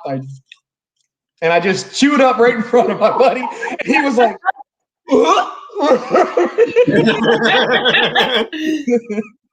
he was like, "Did you seriously just do that?" I was like, "Yeah, dude. I just told him, I did it just to mess with him." Yeah. I like to do weird stuff like that. I was at work one day, and we're having a meeting, and it's a breakfast meeting. It was early in the morning, and I'm sitting there, and I've got a banana, and I didn't peel it. I just start ripping into this freaking banana, and I'm chewing the whole outside. And finally, everybody in the meeting just stopped and was looking at me like, "What are you doing?" And I'm eating it like it's perfectly normal. Yeah, that's something I would totally do. When we were up fishing with Cody for those big pike, we were using big frozen minnows, and we had a hard time getting them to sink because if you didn't cut the air pocket in them, they would just float. And so we were looking around, we didn't have anything to cut it with. So I just took it and I ripped the belly out of it with my teeth and handed it back to him, and we were good to go. Yeah. Well, I was catfishing live one day out at my pond. Because what I did realize, like a lot of people give Ace a hard time about catfishing, especially backroads and bass. They like to go back and forth. I didn't realize that there's this dichotomy between catfishing and bass fishing, right? They like to have this little back and forth. So I decided, you know what, I'm going to try some catfishing. And I made my own little rig up. I had lights on it and all kinds of stuff. Well, one day I'm out there fishing, and I caught some fresh bluegill that I wanted to use as bait. And I'd forgotten my knife. I normally cut the head off, and I'd use a head on one. And so I was like, what am I going to do? I was like, I wonder if I can just rip it in half by hand. So on the live stream, I just took this fish and just ripped it in half with my bare hands. That's awesome. Yeah. In Minnesota, we're not allowed to use fish that we catch for bait. No. Oh, really? Here in the Carolinas, you can pretty much just use about anything. Yeah. There's some, I think maybe it's crappie or something. There's something here that, like, they'll throw you under the jail if you use it for bait, but I think bluegill are just fine. Yep. And up here we can use like carp and suckers for bait, but any other type of fish, they'd lock you up if you use. What would you use what would you use a carp? Well, I guess you'd catch a carp and then cut it up into small pieces. You cut it up. Yep. Yep. Yeah. I was gonna say, what would you be fishing for with a daggum carp? Because the last time I caught a carp, that thing was like 45 pounds. Like, I don't have a real little cast that. Yeah. And I don't know if I want to catch what's going to eat it. Yeah, no kidding. Yeah. So, Yeah, I caught a pretty nice bluegill the other day. I use have you guys ever heard of fish brain? Yeah, yep. Yeah, Yep. I still have. Oh, did you? Yeah, yep. Yeah, well, I'm still on there as Nautical Fishing. And okay. I post pictures of fish and stuff that I catch on there almost every day. Got it. I've got I think I just got I'm over like 5,100 followers on there. Oh, so, wow. Yeah. Yeah. But I've followed so many people. Like, I started doing it a long time ago, and at that time there was no limitation on how many people you could follow. But now they've limited it. They've limited the amount of people that you can follow to 10,000, I think. So I'm way over that. I'm like following like 35,000 people. So I can't follow anybody else. So like, if you go in there and you find me, you can follow me, but I can't follow anybody back. Okay. Yeah. Boy, I bet your little notification sound is going off nonstop. Yeah, you know what? I get probably 1 to 3 new followers every day, just about on FishBrain. Yeah. So, and the more I post and the more, likes that I do, the more followers that I get. And I actually really like FishBrain because it's, you can post videos if you want to post a quick video. It's, pictures is mostly what you do on there, and it's a dedicated community. It's only fishing stuff, and there's never, I don't know, there's no editing that you really got to do or anything like that. It's just I like it. It's pretty neat. Some people don't like it because when the paid version, you can drop pins where you catch everything that you catch. And a lot of fishermen are these, I'm not telling my spot. I've never been like that. I don't really care. But apparently that's a big deal with fishermen. A lot of them is they've got their honey holes and their secret spots, and they don't want if they show up there and there's somebody else in their spot, they are just mad at the world. Yeah. I'm not the guy. If I showed up at a spot that I thought was awesome and there was some other guy there, I'd be like, hey man, cool, you found the spot, huh? Yeah. In Minnesota we have like 11,000 lakes. But man, people up here, they get feisty if you're in their spot. Oh, really? Yeah. Or get too close to them. Yeah, the whole Minnesota nice thing goes right out the window, and really? Yeah, they get pretty feisty. Oh, the right says he's got me on FishBrain. Okay. They said FishBrain, FishBrain, I'll never use. GPS gives everyone your see. Ace just said it. FishBrain I'll never use because the GPS gives everyone your spots. Yeah. I don't. And apparently Cody says he's guilty. Yeah. There's been some times where I've been a little bummed when somebody's been in my spot. Yeah, and see the right's saying it in there. You don't have to share your spot. And see, I had the paid version for a few years, but the paid version is like $75 a year. And for everything that you get, I was kind of like, I don't really need any of that stuff. So I just do the free version now. And, it doesn't share your location, your spots or anything. And you don't have, even if you have the paid version, you don't have to share your spots. But what I use it for primarily is I just track all my catches. Like I know I can tell you right now, in my pond, I have, where's the app? FishBrain app. That's usually my biggest problem is finding the apps on my doggone phone. So I'm up to 5,101 subscribers. I have a total of 587 catches. And I think like 570 or so are in my pond right here. Wow. So I just try to keep up with all my catches and stuff. It's just a kind of a neat place to keep up with everything you catch. And if you want to, you can be very specific about it. It'll tell you the the wind, the temperature, all the analytics or the stats for the day and the time that you caught the fish. So it's just kind of a neat way to keep up with it if you wanted to really track fish locations and stuff. You know, if you had a big lake that you were trying to keep up with, it's a really good app. It's a really good app for that kind of stuff too. Gotcha. Now, if you get big enough, do you get paid through FishBrain or? I don't think so. And the guys that created this, I think they're out of Sweden, if I'm not mistaken. And they're constantly developing the app and doing new things with it, and it's come a long way just since I signed up for it. I would love to see them turn it into like a YouTube type situation, but just for fishing content, just like it is. But you know, where you could maybe be, you know, and for all I know, maybe you can get monetized on it. I don't know. Okay. But it would be pretty cool if they did something like that, where it's kind of like a YouTube type thing, but just for fishing.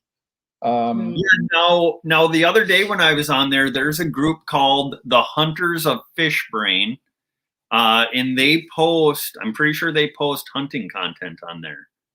Really? Yeah. Yep. That's cool. I didn't know that. Yeah.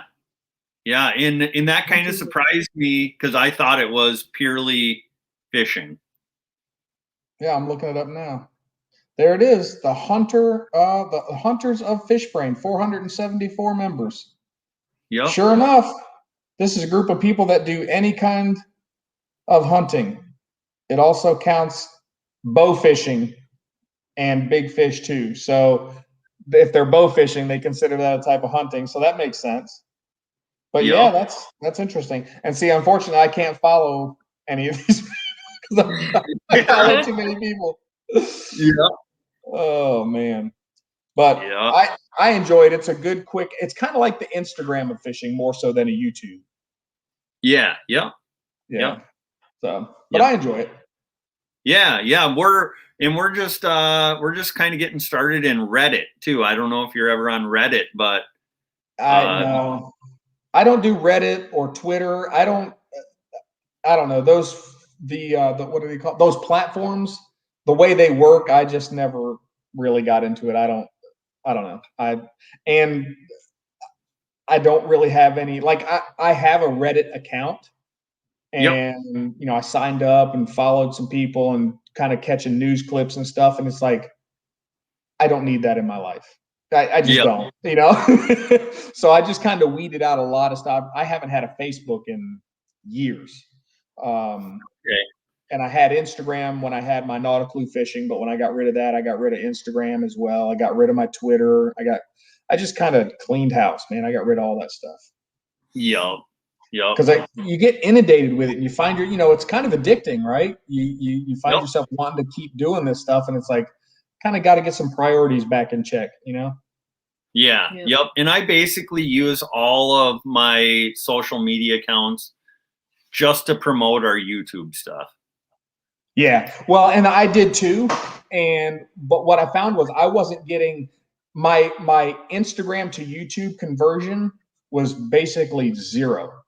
Nobody on my Instagram would go to my YouTube channel. Now I'd have YouTube people that would come and follow me on Instagram, but I didn't get it the other way. Gotcha. So, and that totally could have been my fault. You know, I wasn't exactly the greatest. You know, Instagram's one of those things too, where daily pictures, man, boom, boom, boom. You got to be hitting that thing every day, you know? And again, I was just like, I don't know, FishBrain's fine. Now if they had something like they do with, I know they do with Twitter, Instagram, who else? Snapchat, maybe, where you can post one thing and it goes to all those platforms at the same time. That's really helpful because you know, it's not fun when you have to go to each platform and you know, post a picture, post a video. It's nice to be able to go to one location and it just sends it to all the platforms at the same time. Yeah, that'd be really cool. Right Strapping said 1X Map is a really good app if you do hunting and trapping. Shows property lines and own inventories. On X. Okay. That's a really good hunting app. Really? Yep. And then like if you're looking to get permission to hunt certain properties, you can click on that property. It will tell you the owner's name of the property, give an address, a phone number. It makes it really easy to contact the property owner. Is the app getting that information because those people signed up and gave it, or is it getting that information from the public access information from, the databases that are public record? It's got to be something from public records because they have information from just about everyone. Gotcha. Yep. I love public records. I've freaked people out before by telling them how much they paid for the house, how much their taxes were, and all. They're like, "Dude, what?" I'm like, yeah, it's all public record, man. You just got to know where to find it. Yeah, it's amazing what you can find about people. Oh yeah, yep, absolutely. Yeah. So, Fishity is another app. I've never heard of Fishity. I have not either. Sunfish says, I only get crossovers from Facebook to YouTube, but I'm old. Yeah. So we have really good luck with people crossing over from Facebook to YouTube. Yeah, that's our biggest. And a lot of our views come from Facebook. Yeah. Yep. Now, you guys should look into, I don't know how big your following is on Facebook, but I know a couple of my political channels that I follow that do live streams. They do, when they do their live streams, they do them simultaneous to YouTube and Facebook.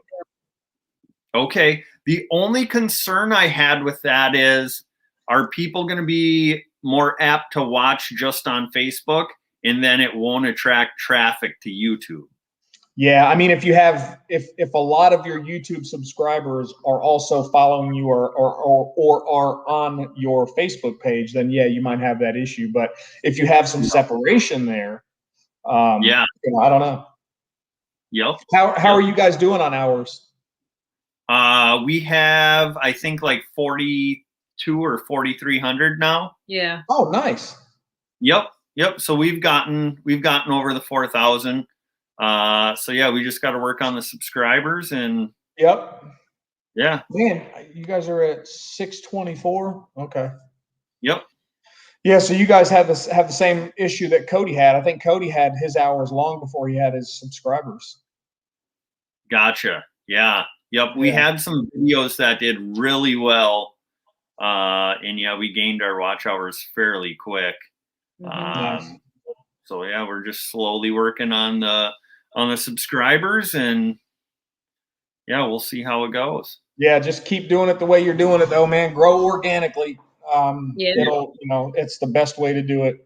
And like I said, you gotta look at it like a 5-year plan, or at the very least a 3-year plan. But if you do your research on it, I would say a 5-year plan is, if you're going to try to make any kind of money, 5-year plan is the way to look at it. And make that your goal to, try to have your channel generating revenue for you by the 5-year mark. And of course, sponsorships and merchandise and all that stuff comes into play. Yeah. Yep. And Rachel, actually, she just took a new job, and it's 4/10. So we'll have long weekends to get out and film videos. That's awesome. So yeah, we're going to have a lot more opportunity to get out, do some hunting, fishing, camping. That's great. Yeah, 4/10s is a good shift too, man. It's, it's kind of long days, but it's not as long as 12-hour shifts. I've worked 12-hour shifts before, and they're brutal. But 10 hours is kind of that threshold. It's like after 10 hours, it really sucks, but 10 hours isn't too bad. So 4/10s is and it's a good way, if you do 4/10s and then you want some overtime and you can work on the Friday or whatever that one day is, you can get 10 hours overtime like that. It's really good. Yeah. And her drive time will be about half of what it was. So nice. even with working the 10-hour shift, she'll still be home basically at the same time she was getting home at. So yeah. Nice. Now, Harvey Black 2 said, suggest you do some cooking videos on what you catch. Do you guys ever do that? I haven't seen any catch and cooks. We've done a couple. Yeah, so we've done some venison steak. We did bacon wrapped goose. We did a catch and cook ice fishing In the ice castle. in the ice castle. Okay. And how did those do for you as far as watch time? Because my catch and cook, I did a largemouth bass catch and cook, and I think that was part of the reason why it did so well. But it did really good because that's a controversial thing, right? Cooking largemouth bass. Yeah. But that was my #1 watched video on my Nautical Fishing channel was my catch and cook of largemouth bass. Yeah, our cooking videos do not typically do very well. Yeah, they don't okay. do well. Well, But there you go. but maybe if we caught like a 55-inch muskie Nope. in that up, that would be really controversial in our area. Oh yeah. Oh, really? Oh yeah. Hey, Mike Turner. Yeah, hey Mike, thanks for coming in. Back in, I think it was 2013, my brother and I went fishing with my grandpa, and he caught a 53 1/4 inch muskie, and it was on light tackle. And back then, the fish had to be over 52 inches to keep. Okay. And so it being on light tackle, it took him a long time to get the fish in. And we actually tried to release the fish for probably about a half hour to 40 minutes, but that fish was so exhausted that it died.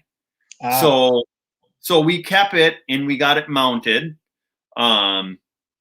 But we posted pictures with that fish, and we actually got some death threats from people. My God.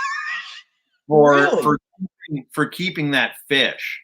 Why? I mean, are they like endangered or something? Like, what's the deal? They're a really hard fish to catch. Yeah. They call them a fish of 1,000 casts. Oh, okay. So yeah, they're not easy to go out and just, if you go out and you catch 1 or 2 in a day, you've had a good day. Oh, okay. And we didn't intentionally catch it on light tackle. It bit when we were fishing for something else. Right. And, but yeah, people were Cody said they are sacred. Yeah. People who are true muskie fishermen, yeah, if you catch one and it dies, they're angry. That's crazy. Yeah. I mean, I expected, because again, I was clueless. I just thought, catch some largemouth bass and go home and cook them. First of all, they don't taste real good. Anytime I tried to eat a new fish, I would literally no salt, no pepper, nothing. I would clean it and then I would cook it in the oven. I'd just bake it and just taste the fish just itself. You know what I mean? No seasoning, no nothing. I just want to know what the fish tastes like because, you see a lot of people when they do their catch and cook videos, they just bread it and eggs and milk and breading and all this stuff and seasoning. And it's like, okay, are you really tasting the fish? So, which not, I like fish cooked that way, but I truly want to know if I like sushi. Okay. I don't know if you guys like sushi. I love sushi. I've never really tried it. Really? I love it. It's, and let's say I like sashimi. I like just the chunks of raw fish. Okay. None of the rice or anything else. I don't like the rolls or anything, literally just chunks of raw fish. And there's some fish that I really like. There's some fish that I don't like at all. So I took the same approach with eating what I would catch, bluegill, crappie, and then largemouth bass. And largemouth bass, not good. It's got a weird, funky smell taste to it. But when you deep fry it and roll it and stuff, deep fry it, whatever, it tastes just fine, which is what I ended up doing. But I always take at least one piece and just bake it by itself so I can see what the fish itself tastes like. Bluegill is really good. It's almost like an ocean fish. It's like a clean white fish. And then I think Ace and them saw me catch. I caught 2 bullhead cat. I think they're called bullhead catfish or brown catfish or something. Anyway, it's a type of catfish that catfishermen use to catch big catfish. All right, they're not very big. And I caught 2 of them, and I didn't know what they were, so I took them home and cut them up and ate them. And they Yep. were like, people were like, oh gosh, you ate those things? I was like, yeah, they're not bad, but it was really weird. They the closest thing I could, and I know this is going to sound weird because I've never actually eaten human tissue, but it reminded me of what it would feel like if you took like the fat off the back of somebody's leg and that muscle. That's kind of what it reminded me of what it would be like to eat. And the only reason I can say that is I bit through a guy's arm one time in a fight, and I literally bit through his muscle, so I know what that feels like to bite through muscle tissue. And that's what that catfish felt like. It was like biting through muscle tissue, and it just wasn't so much the taste. The taste was fine. It didn't taste, it was nothing. Which a lot of clean fish, you don't taste anything. But it was the texture. I was like, nope. Didn't care for that at all. It was like, ugh. But I guess catfish are very muscular, so that's probably what it was like, just eating muscle. Yep. Yeah. No, up here, largemouth bass, if you keep them in the wintertime when the water's cold, they don't taste too bad. Okay. Well, that makes sense, because what I did with mine, again, didn't know how to cook them, clean them, none of that stuff. I figured it all out myself. What I did when I got them all skinned and I had my fillets, I soaked them in fresh water in the refrigerator, in really cold water, and then in the refrigerator for several hours, nice and cold, fresh water. And then I also soaked them in milk. So the enzymes, the milk enzymes would help break down anything. Yep. But I'm not a cook, so I didn't really know what I was doing. Yeah. Yep. But yeah, people up here too. Yeah, if you're keeping bass, they get feisty. But that's the kind of stuff that makes, hey, part of that is, again, if you're trying to make good YouTube content, sometimes the controversial stuff, as long as it's nothing, to me, there's a big difference between what's controversial and what you should and shouldn't do. Yeah. Controversial just means it's acceptable, but people just don't do it for whatever reason. They don't do it. But that doesn't mean you can't. And sometimes that controversy is, can lead to some good analytics. And like I said, it was my best watched video. And I didn't have any negative comments on there. All the comments were good comments, and a lot of people said they wanted to try it, but they were afraid to because they thought they'd get hate and just, but nobody ever said anything negative to me about it. Yeah. Well, we'll have to try that this spring. I mean, we got to wait for bass season to open here, but. Cody said, Captain, tell us about the fight you were in where you ate the guy's arm. I wasn't sure if I should ask or not, but I was, man, we're talking about fishing when we could be talking about him chewing somebody's arm off. I didn't eat the guy's arm. I bit the guy. I'm a dirty fighter. I haven't, thank God I haven't been in a fight in years, and I'm proud of that. I'm not one of these guys that's like, I'll kick your butt, The best thing to me, the best part of a fight to me is avoiding a fight. And I've taken martial arts for many years, and because you know why? Because getting punched hurts. I don't care who you are. But, no, I've been in fights, and I don't play. I'll stick my fingers in your eye socket until I touch your brain. I'll grab you inside here. I'll pull your face apart until your cheeks rip in half. I don't care. I don't fight clean. To me, there is no. If you're trying to hurt me, I'm going to hurt you some way. If I pull an eyeball out of its socket, I'll pull your ear off. I don't care. If you're trying to hurt me, I'm gonna try to get you first. There's no point in trying to fight nice. So. No.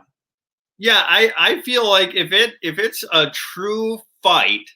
Yep. There's no rules. There's no rules. That's exactly right. I mean, there's rules in wrestling. There's rules in MMA. But if it ain't sanctioned, it's not a sport. There ain't no rules. Right. You're trying to hurt me, and I'm going to stop you. Yeah. I mean, obviously, you know, you don't want to like pull out a knife or a gun and kill somebody, but yeah, if you're gonna fight me, I'm gonna get you where you're vulnerable. Yeah, absolutely. Absolutely. Yeah. Yeah, Polar Bear said nothing fair about a fight. That's it. Look at Cody said, you must have taken I bite you as my martial art. Yeah. Yeah.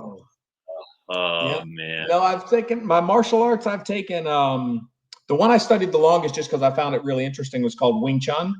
It's a martial art that was developed by nuns, but it's a really cool martial art. And but I've taken another art called Kali, which is stick fighting, and Muay Thai boxing. Yep. And then back in the day, I don't know what they call it now, but the other one I took that I actually probably one of my favorite wrestling forms is called shoot fighting. And that was really fun. It's basically wrestling. Nice. I'm too old to fight. I use gunfo now. Right. Yeah. Yeah. I wrestled from the time I was 3 all the way up through high school. So like Greco-Roman style stuff then. Yeah, freestyle, Greco-Roman, folk style, yeah, all of it. Nice. Yep. Yeah, I used to really love martial art. Not that I wanted to fight anybody. I just found it interesting. You know, it's just fun. Yeah. Yeah. Yeah. I've been trying to tell Rachel we should put our youngest daughter into MMA, but I'm getting a little resistance. She's 3. Hey, now when my kids, I have 4 boys. My youngest one is 22. But my oldest one, who's now like 28, I think, 28, 29. When he was little, he was 3 or 4 when I was pretty heavy into martial arts. And I was coming home and teaching him stuff. What I wasn't teaching him was the discipline side of it, right? I was just teaching him the cool, fun stuff. Yeah. God is my witness. I got a call. I was at work. I was working 12-hour shifts in a clean room when I was in the semiconductor industry. I get a call from his daycare/school, pre-K, and I had to come and pick him up. It was an emergency. I needed to come and pick him up. So I left work. I get to the school to pick him up, and they said that he was in his swing. He had gotten out of the swing, and another kid got in the swing, and then he wanted to get back in the swing. The kid wouldn't let him in the swing. So my son climbed up the back of the swing, put the kid's head in a scissor lock, and started punching him in the ears. Yeah, like really hurt the kid. I mean, he's like 3 or 4 years old. He's got this kid in the freaking scissor locks, and he's punching him in the, because I had taught him, punch in the ears, man. It's very disorienting, right? You can even open slap somebody in the ear, and it just disorients the heck out of him. I had taught him that. Taught him how to do scissor hold with his legs. He's got this kid in the freaking scissor, and the teachers had to pull him off. It was a big deal. So, yeah, from that point on, I was like, all right, we need to learn the discipline side of this first. Hey, but you know what? I bet a kid never messed with him again at daycare. Yeah, well, I mean, and thank God this was back when it was. Could you imagine nowadays what that would? I mean, heck, that could have ruined his freaking high school career the way they nowadays. It could have ruined my career. Yeah. I can just picture all these little kids lined up giving him their snack that they just got from the daycare lady. They're just like, please don't beat me up today. Right. Well, and to him, it wasn't that he was, he ultimately ended up having anger issues and stuff like that too. But to him, it wasn't necessarily that he was trying to fight this kid. It was, no, you took my spot and you're going to get out of it. And this is something I know to do that will result in you getting out of my spot. Yeah. Yeah. Yeah. Fighting results in too much paperwork. I have a dog for that now. I hear you, Cody. That's exactly right. Yeah. Now, Cody, do you have the button on your belt to release the doors automatically? Like if you're in a ground attack? I thought that was one of the coolest things. I've had several canine friends, and they wear a button on the belt so that if they're ever in a ground fight or in any kind of a fight, they can literally just hit the button and the dog knows automatically. If that door opens with that remote button, boom, the door opens, the dog looks for wherever their partner is, and they're on it. Yep, I've seen videos of that before. I've worn the sleeve and let the dog attack me. It's terrifying. Oh yeah. Oh yeah, he says he sure does. Yeah, he said it's a fur missile. That's exactly right. I tell you, my buddy told me, he said, he put this big, huge sleeve on me. He said, just start running across this field. So I start running, and I hear that door open, and part of where he was parked in his SUV was on asphalt, and I could hear those dogs' claws. He's getting running on that asphalt, and I turn and look, and he's in the grass, and I mean, he is coming. I mean, like, I'm trying to run, and you can tell there is no chance. He hit me like a ton of bricks, took me to the ground. I mean, it was awesome. It was really cool. Yeah. But terrifying. I can't imagine being on the receiving end of that without protection on. Yeah. When I was younger, I got attacked by a German Shepherd. Yeah, I've never trusted them since. And then when I was probably 18, I got attacked by a couple Rottweilers. And I tell you what, dogs are not something to mess with. No, at least not for you. Yeah. Yeah. Why did they attack? I was at work, and two Rottweilers just came walking up, and I just said, "Hey, go home." And the one grabbed me by the ankle. He said no. Yeah, grabbed me by the ankle, and then the other one came and grabbed me by the other one, and thankfully my boss was able to chase them off. But yeah, that was scary. I have 2 German Shepherds and a pit bull. Okay. Yep. Yeah. Yep. But yeah, that's crazy. I've never been attacked by a dog, so I don't know. Yeah. Yep. The best dog I've ever owned was a pit bull. That's my favorite dog too. I tell people all the time, I will probably never own another German Shepherd, not because they're not good dogs. They are especially my female. Like, she is my shadow, man. She is really, really an awesome dog. Yeah. But the fur is unbelievable. The shedding is I don't know how any other animal can shed more than these things do. But my pit bull, that dog has the greatest personality of any dog I've had Rottweilers, Doberman Pinschers, Yorkies. We have poodles. And by far and away, the pit bull is the best personality dog. Just great energy, great for, all of my dogs are indoor dogs. So he's a great size for that. Just, I would own 3 or 4 pit bulls any day. Yeah. Yep. Yeah. My pit bull was the most gentle, loving dog that I've ever owned. Yeah. Yep. Now I have an ivory lab now, and man, I hear they shed a lot. Oh my goodness, it's terrible. Right. Yeah, I mean, nobody ever warned me before I got a white dog, like, hey, this will show up on absolutely everything. Yeah, it's ridiculous. Yeah, Jeff, I saw him. That was my male German Shepherd that walked behind me.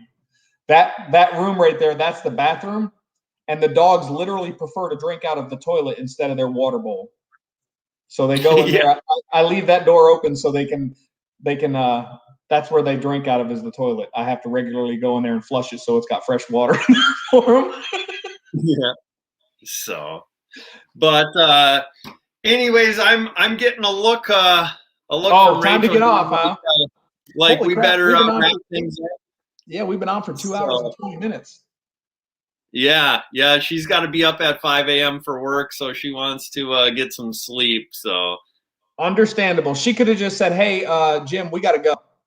She didn't have to get off camera and start shooting you the look.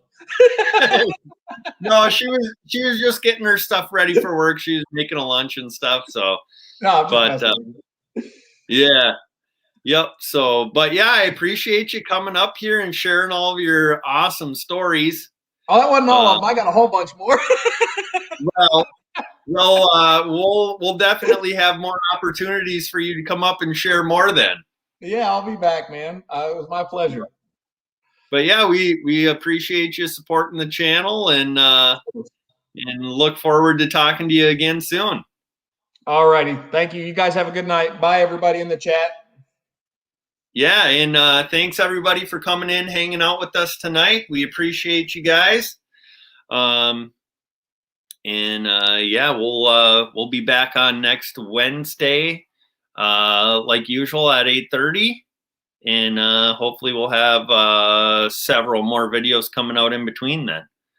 But yeah, we're gonna sign off for tonight, and we will see you guys later. So if you're not doing so, make sure to get on out there and get living. See you later, guys. Bye.